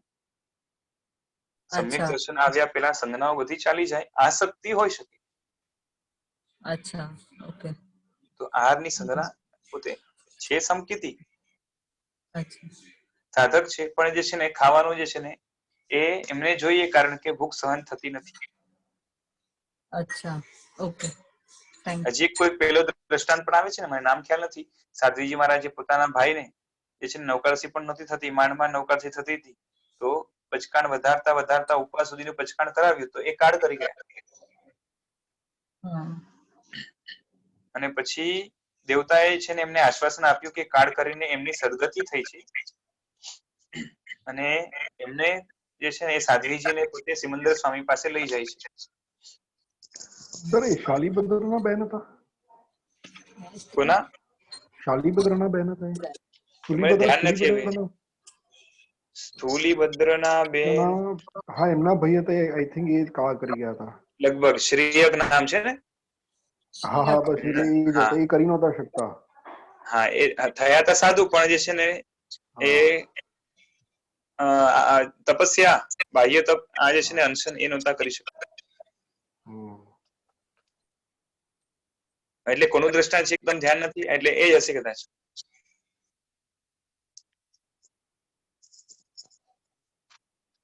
પછી ઋષભદેવ ભગવાનની વાત આવે છે. માઇક્સ ચાલુ હોય ને ઓફ રાખજો. કે એમણે, એટલે વાત આવે છે કે પૂર્વના ભવમાં 400 શ્વાસોશ્વાસ જેટલા સમય બળદના જીવને ખાવામાં અંતરાય કરવું, કંઈક મોઢા ઉપર પેલું બાંધી દીધું છે, અને એના ફળ સ્વરૂપે 400 દિવસ સુધી શુદ્ધ ગોચરી ન મળે. જે ખપે છે તે કોઈ આપતા નથી, અને જે ખપતું નથી એ અર્પણ કરવા માટે જીવો પ્રયત્ન કરે છે. ભગવાન દીક્ષા લીધી એના પછી પારણું 400 દિવસ પછી થયું, લગભગ કંઈક 401 દિવસ પછી થયું કે જે પણ હોય. તો આટલા દિવસ સુધી ગોચરી જેવી જોઈએ એ રીતે મળી નહીં. કોઈક જે છે ને એ ઋષભદેવને ઓળખે છે બધા, તો કોઈક હાથી વોરાવે છે, એટલે કે છે કે અમારા પાસેથી હાથી લઈ જાઓ. કોઈ જે છે ને એ પોતાની ગાયો આપે છે, કોઈ રથ ઘોડા આપે છે, કોઈ જે છે ને એ સિપાહીઓ આપે છે, કોઈ પોતાની દીકરી આપે છે કે ભાઈ આની સાથે પાણી ગ્રહણ કરો, અને કોઈ મોતીઓના થાળ આપે છે. સ્તવનની અંદર આવે છે ને કે મુક્તા ફલ થાળ વિશાળા અને હય ગય રથ પાયક વહુ કન્યા, એટલે આ બધું વોરાવે છે. એટલે કોઈને ખબર નથી કે જે છે પરમાત્માને તો માત્ર આહારની જરૂરત છે, અને કોઈ વિનંતી કરતું નથી, માટે પરમાત્મા પાછા જાય છે. અને 400 દિવસ પછી જ્યારે શ્રેયાંશ કુમારને ત્યાં પહોંચ્યા, ત્યારે શ્રેયાંશ કુમારને પૂર્વ ભવનો એ સ્મૃતિ થઈ, અને એના કારણે એ સાધુના આચારને જાણનાર હોવાના કારણે, પૂર્વભવના સ્મરણના કારણે સાધુના આચાર ખ્યાલ આવ્યો, અને માટે ખબર પડી કે જે સાધુ થયા હોય એને આવો આહાર ચાલે. અને ત્યારે જ એમને ત્યાં જે શેરડીના ઘડાઓ હતા, રસથી ભરેલા, શેરડીના રસથી ભરેલા જે ઘડાઓ હતા, એની અંદર જે રસ હતું એ પરમાત્માને વોરાવ્યું, અને પરમાત્માનું પારણું થયું. તો આ બાંધેલા અંતરાય 400 દિવસે પછી આગળ જઈને એ શ્રેયાંશ કુમારને જાતિ સ્મરણ જ્ઞાન થયું ત્યારે પૂરા થયા. તપ અને સંગયણ સાથે પણ થોડો સંબંધ છે. તેથી 1 વર્ષ સુધીના નિર્જલ ઉપવાસ ભગવાન ઋષભદેવના શાસનમાં, 9 મહિના સુધીના નિર્જલ ઉપવાસ ભગવાન બાકીના 22 તીર્થંકરના શાસનમાં, અને પ્રભુવીરના શાસનમાં 6 મહિનાના ઉપવાસ વધારેમાં વધારે કરવાની વિતરાગ પ્રભુની આજ્ઞા છે શાસનની અંદર. પેલા તીર્થંકરના શાસનમાં વધારેમાં વધારે કેટલા ઉપવાસ એક સાથે કરાય નિર્જલ? તો કે 9 મહિના સુધી ના કરાય. બાકીના 22 તીર્થંકરના શાસનમાં કેટલી આજ્ઞા છે? પેલા તીર્થંકરના 1 વર્ષ, બાકીના તીર્થંકરના શાસનમાં 9 મહિનાના ઉપવાસ, અને ભગવાન મહાવીરના શાસનમાં 6 મહિનાના ઉપવાસ કરવાની આજ્ઞા છે. એટલે પરમાત્માએ 6 મહિનાના ઉપવાસ કર્યા હતા, આપણે એનાથી વધારે ન કરાય એ મુખ્ય કારણ નથી. મુખ્ય કારણ પરમાત્માના શાસનની અંદર આટલી મર્યાદા મૂકેલી છે, એને ક્રોસ ના કરાય. નહીં તો શું થાય, જો આવું જ હોય ને તો 22 તીર્થંકરના શાસનમાં તમે જોશો તો અમુક તીર્થંકરોએ, જે મલ્લીનાથ ભગવાન છે, તો દીક્ષા માટે ઉપવાસ છઠ જે પણ કર્યું હશે, તો દીક્ષાનો જે ઉપવાસ થયો 1 દિવસ 2 દિવસના ઉપવાસ, બાકી એમને જે છે ને કોઈ બીજું કરવાનું આવ્યું નથી. પણ એમના શાસનની અંદર 9 મહિના સુધી જે છે ને ઉપવાસની આરાધના બતાવી છે. ઘણા શું કે જે છે ને આપણે 6 ની જગ્યાએ 7 મહિનાના ઉપવાસ કરીએ તો લોકો એમ કે આણે તો ભગવાન મહાવીર કરતા પણ વધારે તપ કર્યો, એવું ન થાય, માટે આપણે 6 મહિનાથી વધારે ઉપવાસ ન કરવા. પણ આવું કારણ જે છે ને એ જો લેશું તો બધે નહીં બેસે. માટે એક કારણ, વન ઓફ ધ કારણ હોઈ શકે ખરું, પણ મુખ્ય કારણ એ નથી. એનું કારણ શું છે કે બાકી તીર્થંકરને માટે આ બેસશે નહીં. અને બાકી તીર્થંકરના શાસનમાં, એટલે કે 22 તીર્થંકરના શાસનમાં 9 મહિનાનો તપ મેક્સિમમ બતાવ્યો. પેલા ભગવાનના શાસનમાં, કારણ કે જે છે ને એ કાળ સંગ્રહણ જે છે ને એ ધીરે ધીરે ઘટતું જે છે ને આવે, એ રીતે બતાવ્યું છે. અને બીજા પણ કારણો હશે, કેમ કે ઋષભદેવ ભગવાનના શાસનમાં, એટલે પેલા તીર્થંકરના શાસનમાં ને 22 તીર્થંકરના શાસનમાં આમ જોવા જઈએ તો બધાને પેલું સંગ્રહણ વગેરે અવેલેબલ બધાને છે, છતાં પણ જે છે ને એ પેલા તીર્થંકરના શાસનમાં એના કરતા પણ વધારે તપ બતાવ્યું. એનું બીજું પણ કંઈક કારણ હશે, કેમ કે જેમ શરીરની અંદર સંગ્રહણ મળ્યું છે, એમ બીજા પણ ફેક્ટર્સ ત્યાં કામ કરતા હશે કદાચ. પછી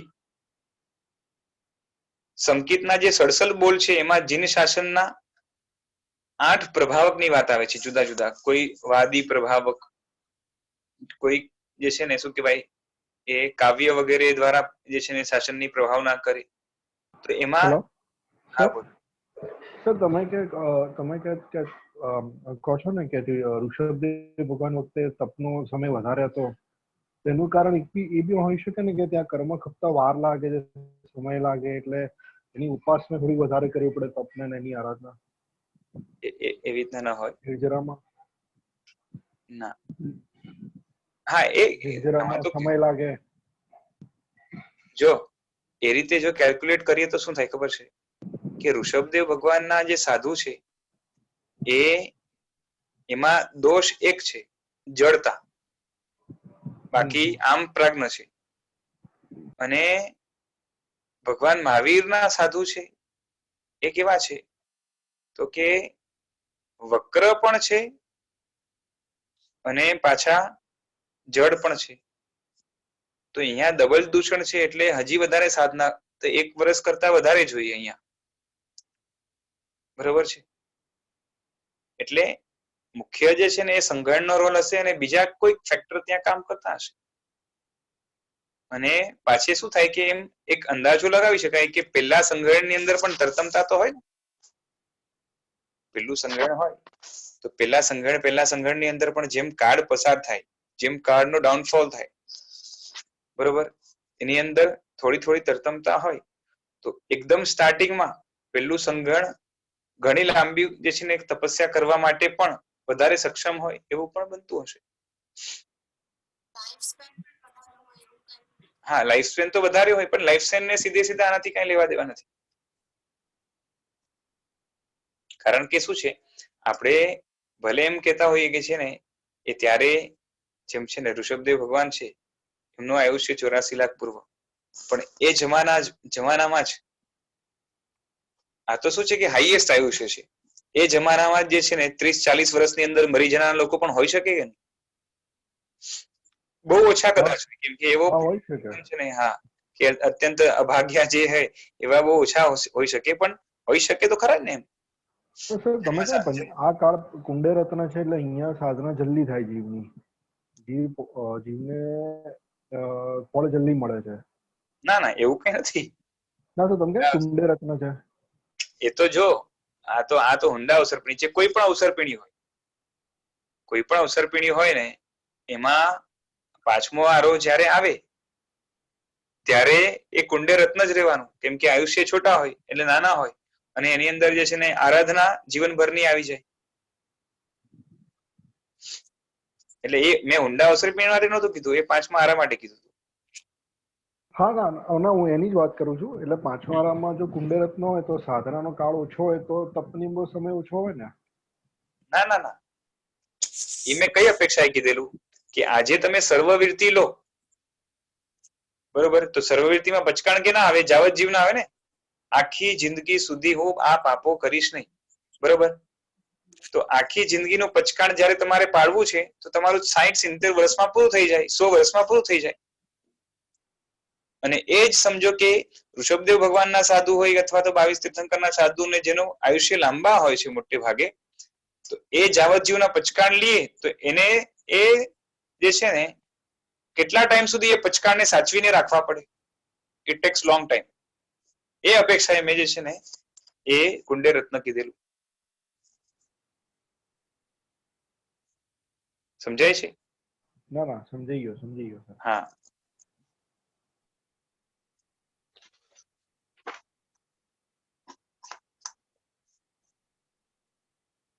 તો પ્રભાવકોમાં છે ને એક પ્રભાવક 5મા પ્રભાવક તરીકે તપસ્વી પ્રભાવક લખ્યા છે. સંકિતના સળસલબુલમાં અલગ પ્રકારના જે પ્રભાવકો બતાવ્યા એમાંથી એક છે તપ પ્રભાવક કે તપસ્વી પ્રભાવક. એટલે શું? તો કે તપ કરે એના દ્વારા જે છે ને દુનિયાની અંદર એક ખ્યાતિ ફેલાય એમની પોતાની, અને એના દ્વારા લોકો આકર્ષાય. દુર્લભ સંકિતની પ્રાપ્તિ દુર્લભ એવા નિમિત્તથી જ થાય. અને એ જ સમકિતી તપસ્વીઓ તપ દ્વારા શાસનની ખૂબ પ્રભાવના કરવા ભાગ્યશાળી બને છે. સંકિત પોતે દુર્લભ છે અને એની પ્રાપ્તિ થાય એના માટે પણ જે છે દુર્લભ એવા નિમિત્તો લાગે છે. વિશિષ્ટ જ્ઞાનીઓ અથવા તો જે છે ને શું કહેવાય કે સારા એવા પ્રબળ શાસ્ત્રો, એના તર્ક દલીલ, એ બધી વસ્તુ લાગે. અને આ બધું મળે ક્યારે? જ્યારે વિશિષ્ટ પુણ્ય જાગૃત હોય ત્યારે. એટલે સામાન્ય પુણ્યથી સંકેત મેળવવું એ સહેલું નથી. એટલે સંકેત મેળવવા માટે પણ જે છે ને એ ટેકા રૂપે, સપોર્ટ રૂપે જે સાધન જોશે, પછી એ દેવ હોય, ગુરુ હોય કે શાસ્ત્રો હોય, એ પણ મેળવવા માટે વિશિષ્ટ પુણ્ય જોશે. અને એવા પુણ્ય દ્વારા યોગ્ય આત્મા સંકેત પામી જાય, એના પછી જ્યારે એ વિશિષ્ટ તપ કરનાર બને, તો એ તપસ્વી એ શાસનની ઘણી પ્રભાવના કરી શકે છે. ઇતિહાસની ડાયરીમાં સુવર્ણ અક્ષરે અનેકાનેક તપસ્વીઓના નામો, તેમની નોંધ લેવાય છે અને બધાની અનુમોદના કરવા જેવી છે. બરોબર છે.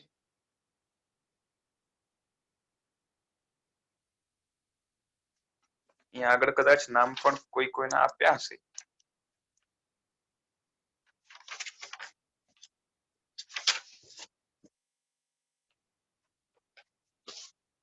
ખાસ કઈ લિસ્ટ આપ્યું નથી.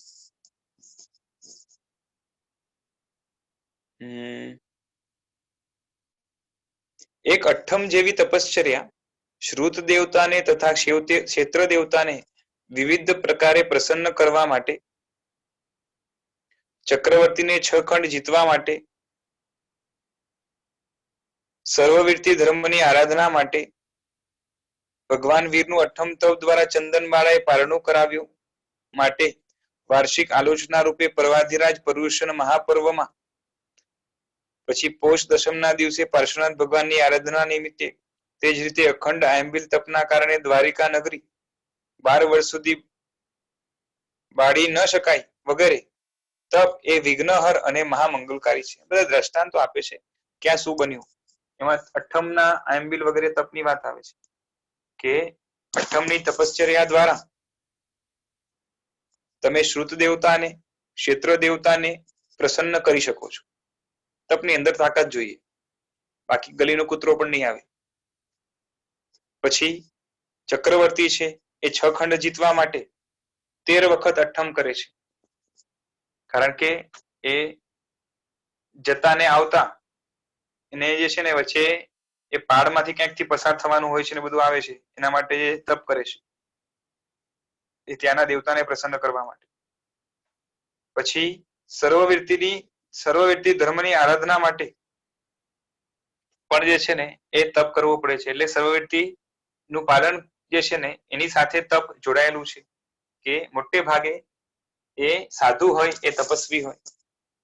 અને આમ પણ સર્વવીરતી ગ્રહણ કરે ત્યારે પણ જે છે ને તપ કરવાનો વિધાન છે કે જે દિવસે દીક્ષા હોય તે દિવસે ઉપવાસ, છઠ, અઠ્ઠમ જે થાય એ કરવાનું, ઓછામાં ઓછું ઉપવાસ કરવાનું.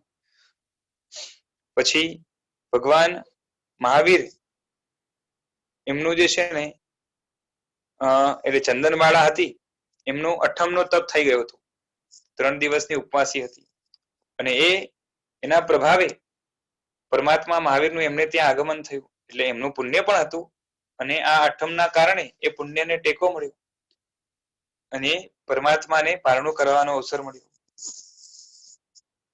પછી વાર્ષિક આલોચના રૂપે ઓછામાં ઓછું અઠ્ઠમનો તપ કરવાનું, અને એ આપણે પર્વાધિરાજ પર્યુષણની અંદર કમ્પલસરી તપ તરીકે છે કે પર્યુષણમાં કઈ ન થાય તો આમ 8 દિવસ ઉપવાસ થાય તો સારામાં સારું છે, એના કરતા એકાદ દિવસ ઓછો, 2 દિવસ ઓછા, પણ કમ્પલસરી શું છે તો કે અઠ્ઠમ કમ્પલસરી છે. અને એવી જેની તાકાત નથી એ છૂટા છૂટા પણ 3 ઉપવાસ કરે. એટલી પણ તાકાત ના હોય તો એકાદ ઉપવાસ કરીને બાકી આંબિલ એકાસના વગેરે કરીને કે કેમ પણ કરીને અઠ્ઠમનો તપ પૂરો કરીને આપે. પછી પોષ દશમના ભગવાન મહાવીર જે છે ને એ પાર્શ્વનાથ ભગવાનની જે આરાધના કરાય છે પોષ દશમી, એમાં અઠ્ઠમનો તપ કરવામાં આવે છે. અને જે દ્વારિકા નગરી જે બળી હતી, બરોબર, તો એમાં જ્યાર સુધી ન બળી ત્યાર સુધી શું હતું કે એ આંબેલની તપ જે છે ને એક જાતની સાંકડી આંબેલ એ ચાલુ હતી અને એના કારણે જે છે ને એના પુણ્યથી એ બળતા બચી હતી. અને જ્યારે લગભગ આ તપ તૂટ્યો વચ્ચેથી જ્યાં પણ, તો એ બળી ગઈ. એટલે જ્યાં સુધી આ તપ ચાલુ છે ત્યાર સુધી જે છે એ વિઘ્નોને એ હરે છે અને મંગલને કરે છે. અને તપ કઈ કઈ જગ્યાએ કામ લાગે છે તો કે ભવ આલોચનામાં, આલોચના વાળવા માટે, દર્શન જ્ઞાન ચારિત્રની વિરાધના સંબંધી પ્રાયશ્ચિત હોય એમાં પણ કામ લાગે. પછી એ દિવસ સંબંધી પાપો છે એને તોડવા માટે પણ તપ લાગે, એટલે કામ લાગી શકે. રત્નત્રયની શુભ આરાધના કરી શકાય તપ દ્વારા. વિનય, વિવેક, સંસ્કારની અભિવૃદ્ધિ વગેરે થાય બાહ્ય અભ્યંતર તપ દ્વારા. એમ અનેક પ્રકારે જે છે ને જીવ તપ દ્વારા પોતાની અંદર જુદા જુદા ગુણો ખીલવી શકે છે. બુદ્ધિશાળી આરાધક આત્મા પ્રાયશ્ચિત રૂપે જે આલોચના આવેલી હોય તે સર્વ પ્રથમ પૂરી કરવા પ્રયત્ન કરે. કદાચ આલોચના પૂર્ણ કર્યા વગર આયુષ્ય પૂર્ણ થાય અથવા શારીરિક પ્રતિકૂળતા ઉભી થાય તો એ દેવું માથા પર રહી જાય. એટલે વહેલામાં વહેલી જે છે ને જે પ્રાયશ્ચિત લીધું હોય એને પૂરો કરવા માટે પ્રયત્ન કરવો, કારણ કે આયુષ્યનો કોઈ ભરોસો નથી.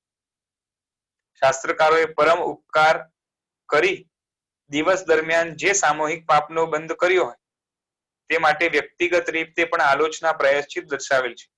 અને તેથી જ રોજ કર્મક્ષય નિમિત્તે 10-20 લોગસનો કૌશક આપણે બોલીએ છીએ ને એ કરવાનો હોય છે. અને મુઠસી ગંઠસી જેવા પચખાણ કરી પણ એ ટીપે ટીપે પણ જે છે ને પ્રાયશ્ચિતનું સરોવર ભરાય એ માટે આપણા ઉપર ઉપકાર કર્યો છે દર્શાવીને. ઘણાની એવી માન્યતા છે કે તપ કરવાથી શરીરનું વજન ઘટે છે. પારણા પછી હોસ્પિટલ કે ડોક્ટરની સેવા લેવી પડે છે. તપ દેખાદેખીથી અથવા લોભથી થાય છે, પણ હકીકતમાં આ બધી અજ્ઞાનતા ભરેલી માન્યતા છે. આની અંદર કઈ ને કઈ ગેરસમજો રહેલી હોય છે. શરીરનું વજન ઘટે જ એવો નિયમ નથી. ઘણી વાર તો તપસ્વી જે છે આંબેલની તપ કરતા જાય અને કદાચ વજન એટલું ને એટલું રહે અથવા તો વધે એવું પણ બની શકે. બરોબર છે. અને તપથી વજન ઘટે જેવું નથી, પણ ઘટે તો એ જે છે ને એનાથી કઈ નુકસાન નથી. અને એક લિમિટ સુધી એ ઘટશે, પછી એક શેડ્યુલ ગોઠવાઈ જશે અને એક હદથી વધારે કદાચ પછી એની ઘટવાની જે છે એનો ગ્રાફ એટલો સ્લોપ વાળો નહીં હોય. અને પારણા પછી ડોક્ટર કે હોસ્પિટલ પાસે જવું પડે એ તો તપ દ્વારા જે રીતે થાય એ રીતે ખાવા દ્વારા પણ થઈ શકે છે. અને ઉલટાનું દુનિયામાં તમે જોઈને આવજો તો ખબર પડશે કે વધારે બીમાર ખાવાના કારણે લોકો પડતા હોય છે. જે રીતે ન ખાવું જોઈએ, જેટલું ન ખાવું જોઈએ, જેવું ન ખાવું જોઈએ એ બધું ખાવાના કારણે લોકો વધારે બીમાર પડે છે. અને લોકોને લાગે કે દેખાદેખીનો તપ છે, એક કરે એટલે બીજા કરે છે. બરોબર છે. તો દેખાદેખીનો જે કરતા હોય એને પણ જે છે ને લાભ થવાની શક્યતા છે. એકવાર સંસ્કાર પડી જાય પછી એને ભાવો પણ સમજાવવામાં આવે તો એ ભાવોને અગર યોગ્ય હશે તો સમજીને જે છે ને સાચી નજરા આગળ કરીને એ તો પોતાનું કામ સાધી જશે. બાકી જે વાતો કરનારા છે એ વાતો કરતા રહી જશે. અને તપથી શરીરની વાત કરીએ તો એ ઉલટું નિરોગી, સ્વસ્થ અને સ્ફૂર્તિવાળું પણ બને છે. એક વાત એટલી જ સાચી છે કે નામ કર્મ અને વેદનીય કર્મ જેવું બાંધેલું હોય એવું અનુભવવું પડે. ઘણી વાર બને કે તપસ્યા કરનાર એને અશાતા વેદનીનો ઘણો ઉદય આવે, એના કારણે એ તપસ્યા ઘણી મોટી મોટી કરતા હોય છતાં પણ એને કેન્સર પણ થઈ શકે, એને બીજી બીમારીઓ પણ થઈ શકે. પણ એ તપના કારણે નથી થઈ, તપ કરતી વખતે થઈ છે. અને એનું કારણ તપ નથી, પરંતુ એનું કારણ પૂર્વના જે છે બાંધેલા કર્મ છે. બને શું કે આજે કાળ કેવો છે, એક તો ઊંડા અવસરપીણી છે એટલે લોકોને નિમિત્તો ઓછા મળે એ સારું બતાવવા માટે, અને ખરાબ બતાવવાના નિમિત્તો વધારે મળે. એટલે તમે જોશો ને તો શું થાય, તો તમને નજરમાં એવું આવે કે શું કહેવાય કે ધર્મ કરનારા એમનું સ્વાસ્થ્ય નબળું છે, એમનું આ નબળું છે, પેલું નબળું છે. એવું કેમ થાય છે? તો કે સારું કરનારને ખરાબ ફળ મળે અને ખરાબ ઘણા કરતા હોય એને જીવનમાં જલસા કરતા હોય એવું તમને દ્રશ્ય દેખાશે. અને એના કારણે તમારી ધર્મની શ્રદ્ધા તૂટતી જશે. એવું બનવાનું છે. એનું કારણ શું કે આ કાળ જ એવો છે જેમાં ધર્મની શ્રદ્ધા સહેલાઈથી ન થાય એવા નિમિત્તો તમને મળે. પણ ઊંડાણથી જો તપાસ કરે તો ખબર પડે કે તપ કરવા દ્વારા કે ધર્મ કરવા દ્વારા એને આફત નથી આવી, પૂર્વના કર્મના કારણે આવી છે. અને જે હમણાં જલસા કરી રહ્યા છે અને પાપ કરી રહ્યા છે એને આગળ જઈને એની ધુલાઈ થવાની છે. એ અહીંયા દેખાશે નહીં કદાચ, પણ જે હમણાં પાપ વગેરે કરે છે છતાં પણ જલસા કરે છે એ પાપના કારણે જલસા નથી કરતા, પાપના કારણે તો ફૂટાવાના જ છે. પણ જે જલસા કરે છે એનું કારણ છે પેલા વાંધેલું જે છે ને પુણ્ય એમ કામ લાગે છે. એટલે નિયમ તો એ જ છે કે જલસા કરે છે એની પાછળ પુણ્ય છે અને હેરાન થાય છે એની પાછળ પોતાનું જ પાપ છે. પણ આ સામે જે છે ને પ્રત્યક્ષ જે સામે જે દેખાય એ તમને ઊંધું દેખાય અને એના કારણે થાપ ખાઈ જાય વ્યક્તિ, લાગે કે આટલી ધર્મ આરાધના કરે છતાં પણ દુખી, શારીરિક રીતે પણ જે છે ને આટલો કમજોર નાજુક, તો જે છે ને આ ધર્મમાં કઈ માલ નથી. એવું એ એક દ્રષ્ટિએ જોતા એ સામાન્ય જીવ કે જે છે ને જેની બુદ્ધિ નિમ્ન કક્ષાની હોય, બહુ તીક્ષ્ણ બુદ્ધિ ના હોય, એને આવું એક નજરે જે છે ને જોતા લાગે. સતી દમયંતીજીએ આંબિલ તપ દ્વારા આરાધના કરીને તીર્થંકર નામ કર્મ બાંધ્યું. ભરત ચક્રવર્તીનું સ્ત્રી રત્ન સતી સુંદરીએ 60,000 વર્ષ સુધી સર્વવેદથી પ્રાપ્ત કરવા માટે ખાસ આંબિલ તપસ્યા કરી.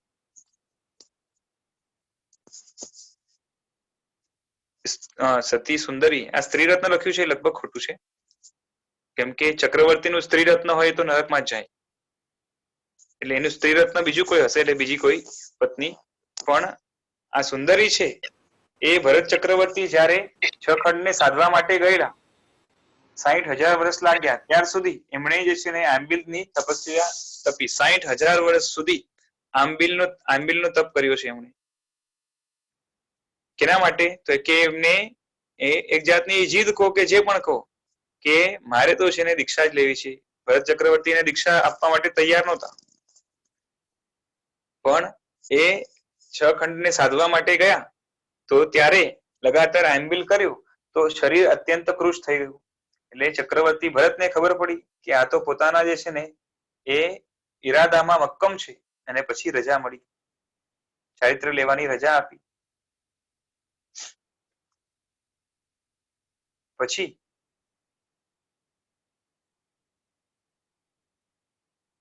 તપ અગર તમે વીર્યને એટલે કે શક્તિને છુપાવીને કરો તો વીર્યાંતરાય કર્મ બંધાય.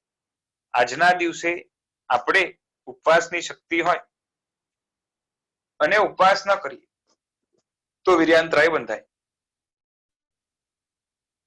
વીર્યનો અંતરાય બંધાય. આંબિલની શક્તિ છે અને એકાસનું કરીએ તો એટલા અંશે વીર્યાંતરાય બંધાય. આંબિલની શક્તિ છે, છૂટા રહીએ તો વધારે બંધાય. સુખશીલતાથી કરીએ તો અશાતા વેદનીય કર્મ બંધાશે, એટલે સુખશીલતાનો ત્યાગ કરીને તપ કરાય.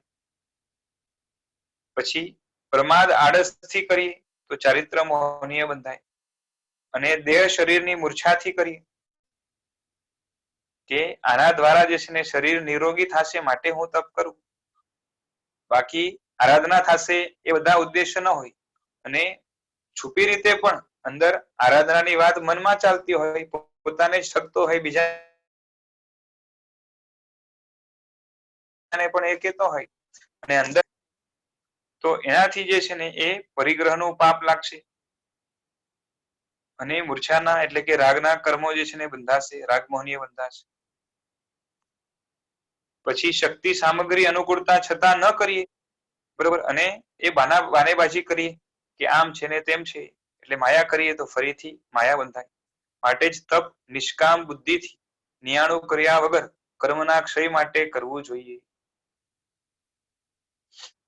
તપસ્વી ક્યારે કહેવાય? જ્યારે તેને ન ખાવાના પચખાણ સમયની ધારણાથી કર્યા હોય ત્યારે. આ જીવ 4 પ્રકારનો આહાર અશન, પાન, ખાદીમ, સ્વાદીમ ગ્રહણ કરે છે. બીજા શબ્દમાં લોમાહાર, ઓજાહાર, કવલાહાર પણ શાસ્ત્રમાં કહ્યા છે. આ લોમાહાર ખબર છે ને, જે સ્કિન દ્વારા આહાર થાય. પછી ઓજાહાર એ જે છે એ શરૂઆતમાં જીવ પહેલી વાર જ્યાં ઉત્પન્ન થવાનો હોય ત્યાં સ્ટાર્ટિંગમાં જે આહાર ગ્રહણ કરે છે એ ઓજ રૂપે લે છે. અને કવલ આહાર એટલે આપણે જે કોળિયા લઈએ છીએ, આ 3 પ્રકારે આહાર છે. આપણે ખાવાના જે પચખાણ કરીએ છીએ કવલ આહારના પચખાણ છે. લોમાહારને આપણે અટકાવી નથી શકતા. 4 ગતિના જીવોમાં દેવગતિના જીવો એમને આયુષ્ય ઘણું હોય છે, પણ તે આહાર મનુષ્યની જેમ દિવસમાં અનેક વાર કરતા નથી. 1, 2, 3 આરાના એટલે પહેલા બીજા ને ત્રીજા આરાના જે યુગલિકના જીવો છે એમને પણ આહારની અલ્પતા છે, એટલે અલ્પ આહાર છે. છતાં પણ જે છે ને એમને પચકખાંડ નહીં હોવાના કારણે, પચકખાંડના ભાવ નહીં હોવાના કારણે, અને શું કહેવાય કે એ ખાય ભલે 3 દિવસમાં 4 દિવસમાં એકવાર કે જે છે ને ઘણા સમય પછી એકાદ વાર ખાય, ભૂખ ઓછી લાગે અને તૃપ્તિ વધારે સમય સુધી ટકી રહે, છતાં પણ એમનું મન આહારને લેવા માટે હંમેશા ખુલ્લું છે, બંધાયેલું નથી પચકખાંડ વગેરે દ્વારા, કંટ્રોલમાં નથી. વૃત્તિના પરિણામ નથી, કારણ કે મન ત્યાં ચંચળ છે અને એના કારણે એમને પચકખાંડ લેવાનું મન ન થાય, પચકખાંડ લે પણ નહીં અને વૃત્તિનો લાભ મળે નહીં. માત્ર મનુષ્ય જ જો મર્યાદિત કવલા આહાર કરે તો તપસ્વી થઈ શકે. એટલે તપસ્વી થવાની જે છે ને તાકાત કાં તો ઓપોર્ચ્યુનિટી મનુષ્યને હાઈએસ્ટ છે. થોડી ઘણી જે તિર્યંચ વગેરે કરી શકે છે, તિર્યંચ કરી શકે છે, બાકી નરક કે એ દેવલોકની અંદર તપ નથી. તપ તો શું, શીલ પણ નથી. એટલે શીલ એટલે વૃત્તિનો પરિણામ નથી. બોલો, કોઈને કઈ પૂછવાનું છે? વિશાલભાઈ, હા બોલો. બોલો. હા. ત્રણ પ્રકારના આહાર પાછા રિપીટ કરશો પ્લીઝ? સ્કિન થ્રુ બોલ્યા હતા. હા. જે છે ને લોમાહાર, ઓજાહાર ને કવલાહાર. સ્કિન થ્રુ જે લેવાય છે, શરીરમાં જે છિદ્રો હોય ને એના થ્રુ આહાર લગાતાર ચાલુ છે આપણું, એને લોમાહાર કહેવાય. લોમ આહાર. બરોબર. અને બીજું છે ઓજાહાર. ઓજ એટલે જે છે ને એક જાતનું તેજ કે એક જાતનું શું કહેવાય, એટલે આમ શું છે કે પહેલી વાર જયારે જીવ આહાર ગ્રહણ કરે ને, જ્યાં જન્મવાનો હોય ત્યાં ફર્સ્ટ ટાઈમ, ત્યાં શરીર તો છે નહીં, એનું આત્મા છે, તો ડિરેક્ટલી જે છે ને આહારને ગ્રહણ કરે છે વિધાઉટ શરીર, વિધાઉટ એની ઇન્સ્ટ્રુમેન્ટ. તો એ ફર્સ્ટ વર્ષ જે આહાર છે એ ઓજ રૂપે હોય છે, એક જાતનો તેજ છે એ રૂપે જે આહાર છે. અને ત્રીજું છે કવલ આહાર, એટલે કોળિયા આપણે જે ખાઈએ. કવલ આહાર. હા, કવલ આહાર.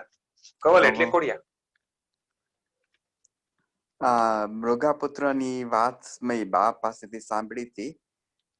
એમાં સ્કિન થ્રુ આહાર કરાવતા હતા ને, તો એમનો જે એમનો લોમાહાર કહેવાય. એના ઉપર જે છે ને પેલું લિક્વિડ રેડી દે.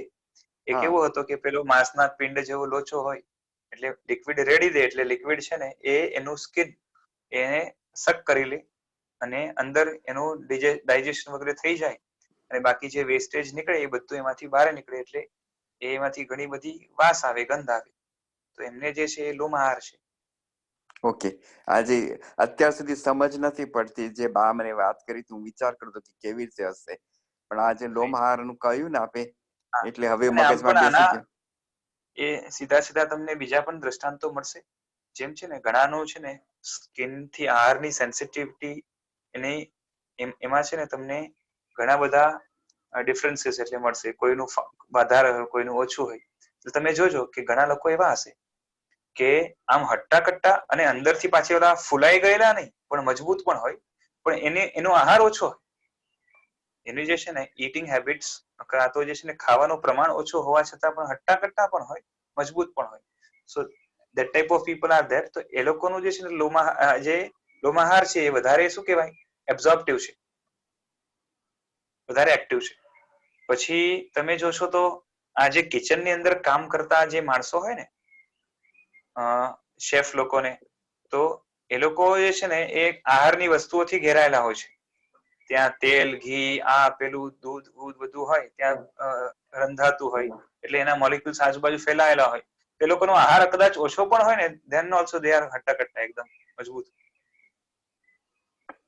તો આ બે વસ્તુ જરાક પાછું સમજાવો ને, કે એની મેતે જ તમે કહ્યું કે ખાવા મોઢાથી ખાય ઓછું. હા, અને લોમાહાર એમનું વધારે પેલું હોય, એકદમ વધારે શું કહેવાય, ઇન્કમિંગ વધારે હોય આહારના પૂતગલોનું. એ કેવી રીતે? ખાલી ઓટોમેટિક એની મેતે થાય?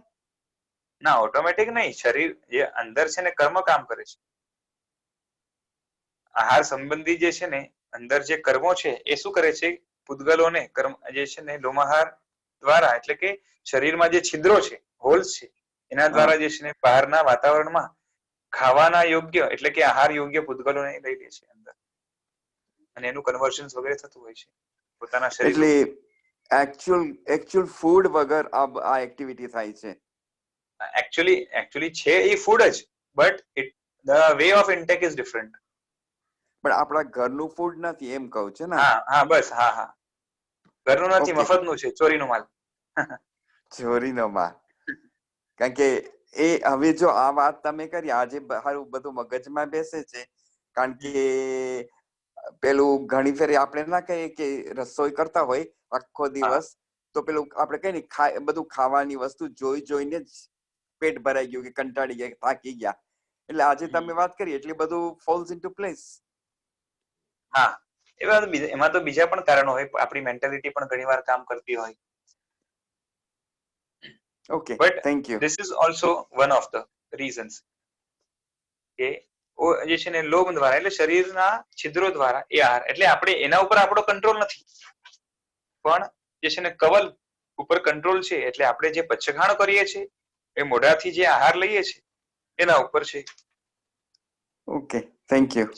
કવલ આહારમાં ખાવાની પણ વસ્તુ લઈ લેવાની, એ રીતના જે છે ને પીવાની પણ લઈ લેવાની. પીવાના કઈ કોડિયા ના હોય, છતાં પણ આપણે એને સમજી લેવાનું કે મોઢેથી જે લઈએ છીએ એ બધું આવી જાય એમાં. હા, થેન્ક યુ. હાજી. બીજું કોઈ કઈ પૂછતું હતું? કોઈ બેન હતા? હા. યુગલિકને એકચ્યુઅલી ત્યાં ધર્મ નથી, સોરી, એને કારણે જ એ લોકો પચખાણ નથી કરતા, એમ કહી શકાય છે. ત્યાં પણ કેવું છે, યુગલિકમાં છે ને એ આહારની અલ્પતા છે, બહુ એ લોકોને બહુ આહાર હોતો નથી, પણ યુગલિકનું જીવન જ જે છે ને ઘણું સુખ વાળું છે. અને આમ વધારે સુખવાળા જે જીવનો હોય છે, આપણે જોઈએ દેવલોકના છે, એ જ રીતે યુગલિકનું છે. તો એવામાં છે ને, અને પાછું મને લાગે છે કે બીજા મનુષ્યો કરતા એમનું જે છે ને એ મન એ આ રીતે ચેન્જ થાય. ચેન્જ ઇન ધ સેન્સ કે જેની અંદર જે છે ને આપણે જેમ પેલા આપણે સમજો કે જરાય વિરતિમાં નથી, પછી વિરતિમાં આવ્યા થોડાક, પછી સર્વવિરતિમાં. સો વી મેક ચેન્જીસ. આપણે પોતાના મનોબળ ઉપર કંટ્રોલ કરીએ, આ બધા ચેન્જીસ આવે. યુગલિકમાં કેવું છે ખબર છે? જે દ્રષ્ટિ લઈને આવ્યા હોય એ જ દ્રષ્ટિ જીવનભર કાયમ રહે. દાખલા તરીકે સમ્યક દર્શન લઈને આવ્યા છે, તો આખા જીવનમાં સમ્યક દર્શન રહે એમને, પણ સમ્યક દર્શન થી ઉપર ન જાય. એ જ રીતે સમજો કે મિથ્યાત્વ લઈને આવ્યા છે, તો મિથ્યાત્વ જે છે ને આખા જીવનમાં રહે. અને કોઈ પણ જીવ જન્મથી સર્વવૃત્તિ લઈને ક્યારેય નથી આવતો, બરોબર છે? એટલે માટે હવે યુગલિક છે એ એના જીવનમાં સ્ટાર્ટિંગમાં સર્વવૃત્તિ તો રહેવાની નથી. રહીને શું હોય? કાં તો સમ્યક દર્શન હોય, કાં તો મિથ્યાત્વ હોય. એનાથી આગળ ન વધી શકે. યુગલિકનો જે છે ને માઇન્ડ એવું ફ્લેક્સિબલ નથી હોતું. ફ્લેક્સિબલ એટલે જેની અંદર ચેન્જીસ લાવી શકે, એટલે એની અંદર ચેન્જની સંભાવના એ નહીવત કાં તો નથી, એવું એ રીતે કહી શકાય. માટે એમના જીવનમાં પચખાણો હોતા નથી. એટલે આપણે દેવના કેસમાં જોઈએ તો એના ઈ સમ્યક્ત્વી હોય છતાં ઈ પચખાણ નથી કરતું, કારણ કે એની મનની ચંચળતા, એટલે દ્રઢતા જ નથી. એટલે ઈ બાધક, એટલું ઈ બાધક કારણ છે. જ્યારે યુગલિકના કેસમાં મનની દ્રઢતા બાધક કારણ છે કે ત્યાં ધર્મ નથી, એટલે હે ઉપાદયનો કોઈ કોન્સેપ્ટ જ નથી. ના, એવું નથી. જો કેવું છે, ધર્મ યુગલિકના સમયે ધર્મ શાસન નથી એમ કેવાય. ધર્મ નથી એવું તો આપણે સાવ ન કહી શકીએ, કેમ કે સમ્યક દ્રષ્ટિ જીવો પણ યુગલિક થઈ શકે છે. હા, પણ ઈ તો પોતાનું આત્મામાંથી પહેલેથી લઈને આવ્યા છે. હા પણ કોઈના ઉપદેશથી નથી આવ્યું. હા એ તો ખરું, કઈ રીતે પણ આવ્યું. આજ તમે સમજો છઠ્ઠો આરો છે ને એની અંદર અમુક જીવો એવા રહેવાના જે છે ને સમ્યક દ્રષ્ટિ પછી દેશવીતીનું પાલન કરનારા પણ રહેવાના. બધા જ નરકમાં જશે એવું નથી, પણ બહુ ઓછા રહેવાના. સમજાય છે? તો પણ ત્યાં એટલે એનો મતલબ શું છે કે ત્યાં ધર્મ હોઈ શકે પણ ધર્મનું શાસન નથી. પરમાત્માનું શાસન, ચતુર્વિધ સંઘ, શાસ્ત્રો આ બધું જે છે ને એ બધું નથી રહેવાનું. તો એ રીતે યુગલિકમાં કેવું છે કે આજે સમજો કે છઠ્ઠો આરો છે તો છઠ્ઠા આરાની અંદર ચેન્જીસ થવા શક્ય છે. હજી એકવાર કે મિથ્યાત્વ આવ્યો છે અને કોઈક નિમિત્તના કારણે એને સમજો કે જાતિ સ્મરણ જ્ઞાન થયું અને એ જાતિ સ્મરણના જ્ઞાનના કારણે જે છે ને એને પૂર્વભાવ ધ્યાનમાં આવ્યો તો એને પોતે પાછો સુધર્યો અને એનામાં સમ્યક દર્શન આવ્યું, દેશવીતીનું પાલન આવ્યું. એ પોસિબલ છે છઠ્ઠા આરામાં. જ્યારે યુગલિક કાળમાં કાં તો યુગલિક ક્ષેત્રની અંદર આવું નથી હોતું. એ લોકોના માઇન્ડ છે ને એ આ રીતે ફ્લેક્સિબલ નથી. જે દ્રષ્ટિ લઈને આવે એટલે કે સમ્યક દર્શન લઈને આવે તો સમ્યક દર્શન રહે કાયમ, એનાથી ઉપર ન જાય. અને મિથ્યાત્વ લઈને આવે તો એટલે એમની પણ છે ને ચંચળતા તો મને ખબર નથી કેટલી હશે, પણ એમના માઇન્ડની પણ ફ્લેક્સિબિલિટી નથી. ફ્લેક્સિબિલિટી સમજો ને કે એમાં ચેન્જ આવવાના ચાન્સીસ. તો જો પચકાણ એટલે ખાલી એમ નહીં કે આપણે પેલું સૂત્ર બોલ્યા એટલે પચકાણ. પચકાણ એટલે અંદરથી એક મન થયું કે મારે આટલી વાર સુધી નથી ખાવું, રાઈટ? તો હવે ત્યાં સમ્યક દ્રષ્ટિ છે તો ઈ એવું ન વિચારી શકે કે એને ખાવું એટલે એને યોગ્ય નહીં જ લાગતું હોય અથવા કે એવી આશક્તિ નહીં હોય તો એને થોડીક વાર સુધી ન ખાવ એવું વિચાર એને ન આવે. હા બસ હું ન ખાવ એ વિચાર ન આવે થોડીક વાર સુધી, પણ કે ન ખાવું જોઈએ એને ખબર છે કેમ કે સમ્યક દ્રષ્ટિ છે. પણ હું ન ખાઉં એ એને નહીં આવે. તો એવું કેમ? એના બાધક કારણ એ જ છે કે છે ને એને શું કહેવાય, જેમ છે ને શું ઓલું એક જાતનું એ કરવાનું મન જેમ છે ને આપણે ઘણી વાર શું થાય કે આપણે ખબર જ છે કે જે છે ને એ ખાવાથી પાપ લાગે છે અને માટે ન ખાવું જોઈએ. જનરલી આપણે ખબર હોય ને આપણા સમ્યક દર્શન છે કે નહીં એ અલગ વસ્તુ છે. આપણે બાર થી પણ જયારે ખબર હોય છે બરોબર ત્યારે પણ જે છે ને ખબર હોવા છતાં પણ તપનો ઘણો પ્રભાવ છે અને ન કરો તો જે છે ને પાપ કેટલું છે, અંતરાયો કેટલા છે બધું ખબર હોવા છતાં પણ જે છે ને આપણે ઘણી વાર બુદ્ધિ નથી થતી. કારણ કે મનની જે સ્થિરતા કે મક્કમતા જોઈએ માટે હું આજે પચખાણ કરું બરોબર એવો એટલે પરિણામ પૂર્વકનો ભાવ એ આવતો નથી. તો દેવો તો આપણા કરતા પણ ઘણા ચંચળ હોય અને માટે જે છે ને હું કરું એવો ભાવ એમને ન આવે.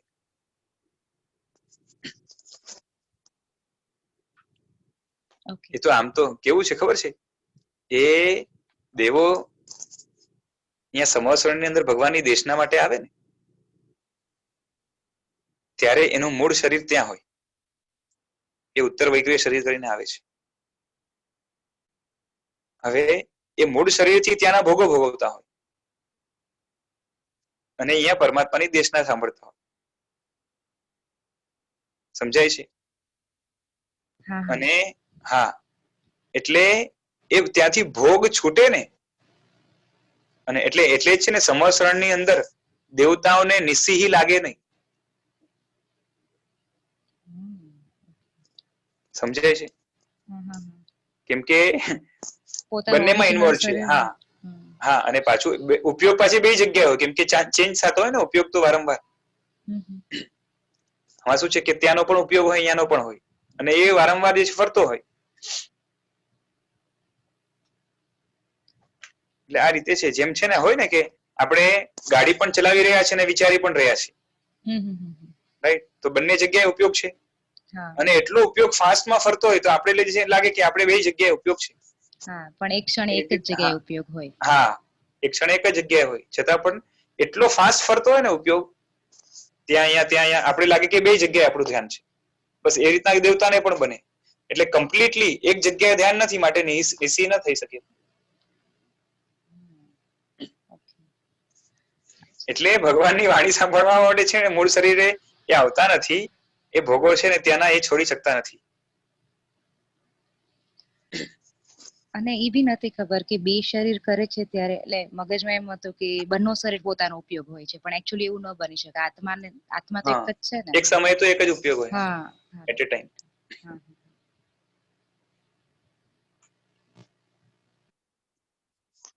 તો આ રીતે ત્યાંનું એમનું જે છે ને એક મન છે અને આ રીતનું હોય છે. હવે બાકી વિશેષ દેવતાઓ વિશે ખરેખર જે છે ને ભણવા જેવું છે. બહુ મને પણ આઈડિયા નથી. આ તો જ્યાંથી થોડું વાંચ્યું એનાથી ખ્યાલ આવ્યો છે. બાકી દેવલોકની અંદર કઈ રીતે જે છે ને એ જીવતા હશે, પ્રક્રિયા થોડું જે આવે એના ઉપરથી આપણે કહીએ તો.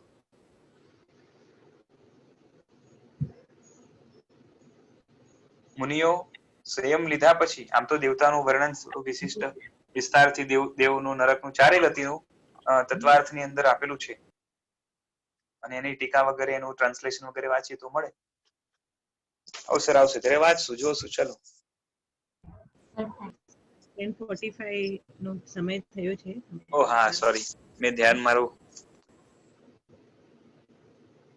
ચલો આજે આપણે રાખીએ છીએ અને આમાં થોડુંક બાકી છે એ આપણે આવતીકાલે લેશું. અને પછી નેક્સ્ટ પદ ગૌતમ પદ છે, જેમાં સુપાત્ર દાનનો મહિમા આવશે. કારણ કે ગૌતમ પદનું બીજું નામ સુપાત્ર દાન પણ છે. તો એ આવશે અને એનાથી રિલેટેડ સ્ટોરી વગેરે જે પણ હશે હવે આવતીકાલે આપણે જોઈશું. અહીંયા રાખીએ છીએ. જીનાના વિરુદ્ધ કઈ બોલાયું તો મિચ્છામિ. પ્રણામ. પ્રણામ સર.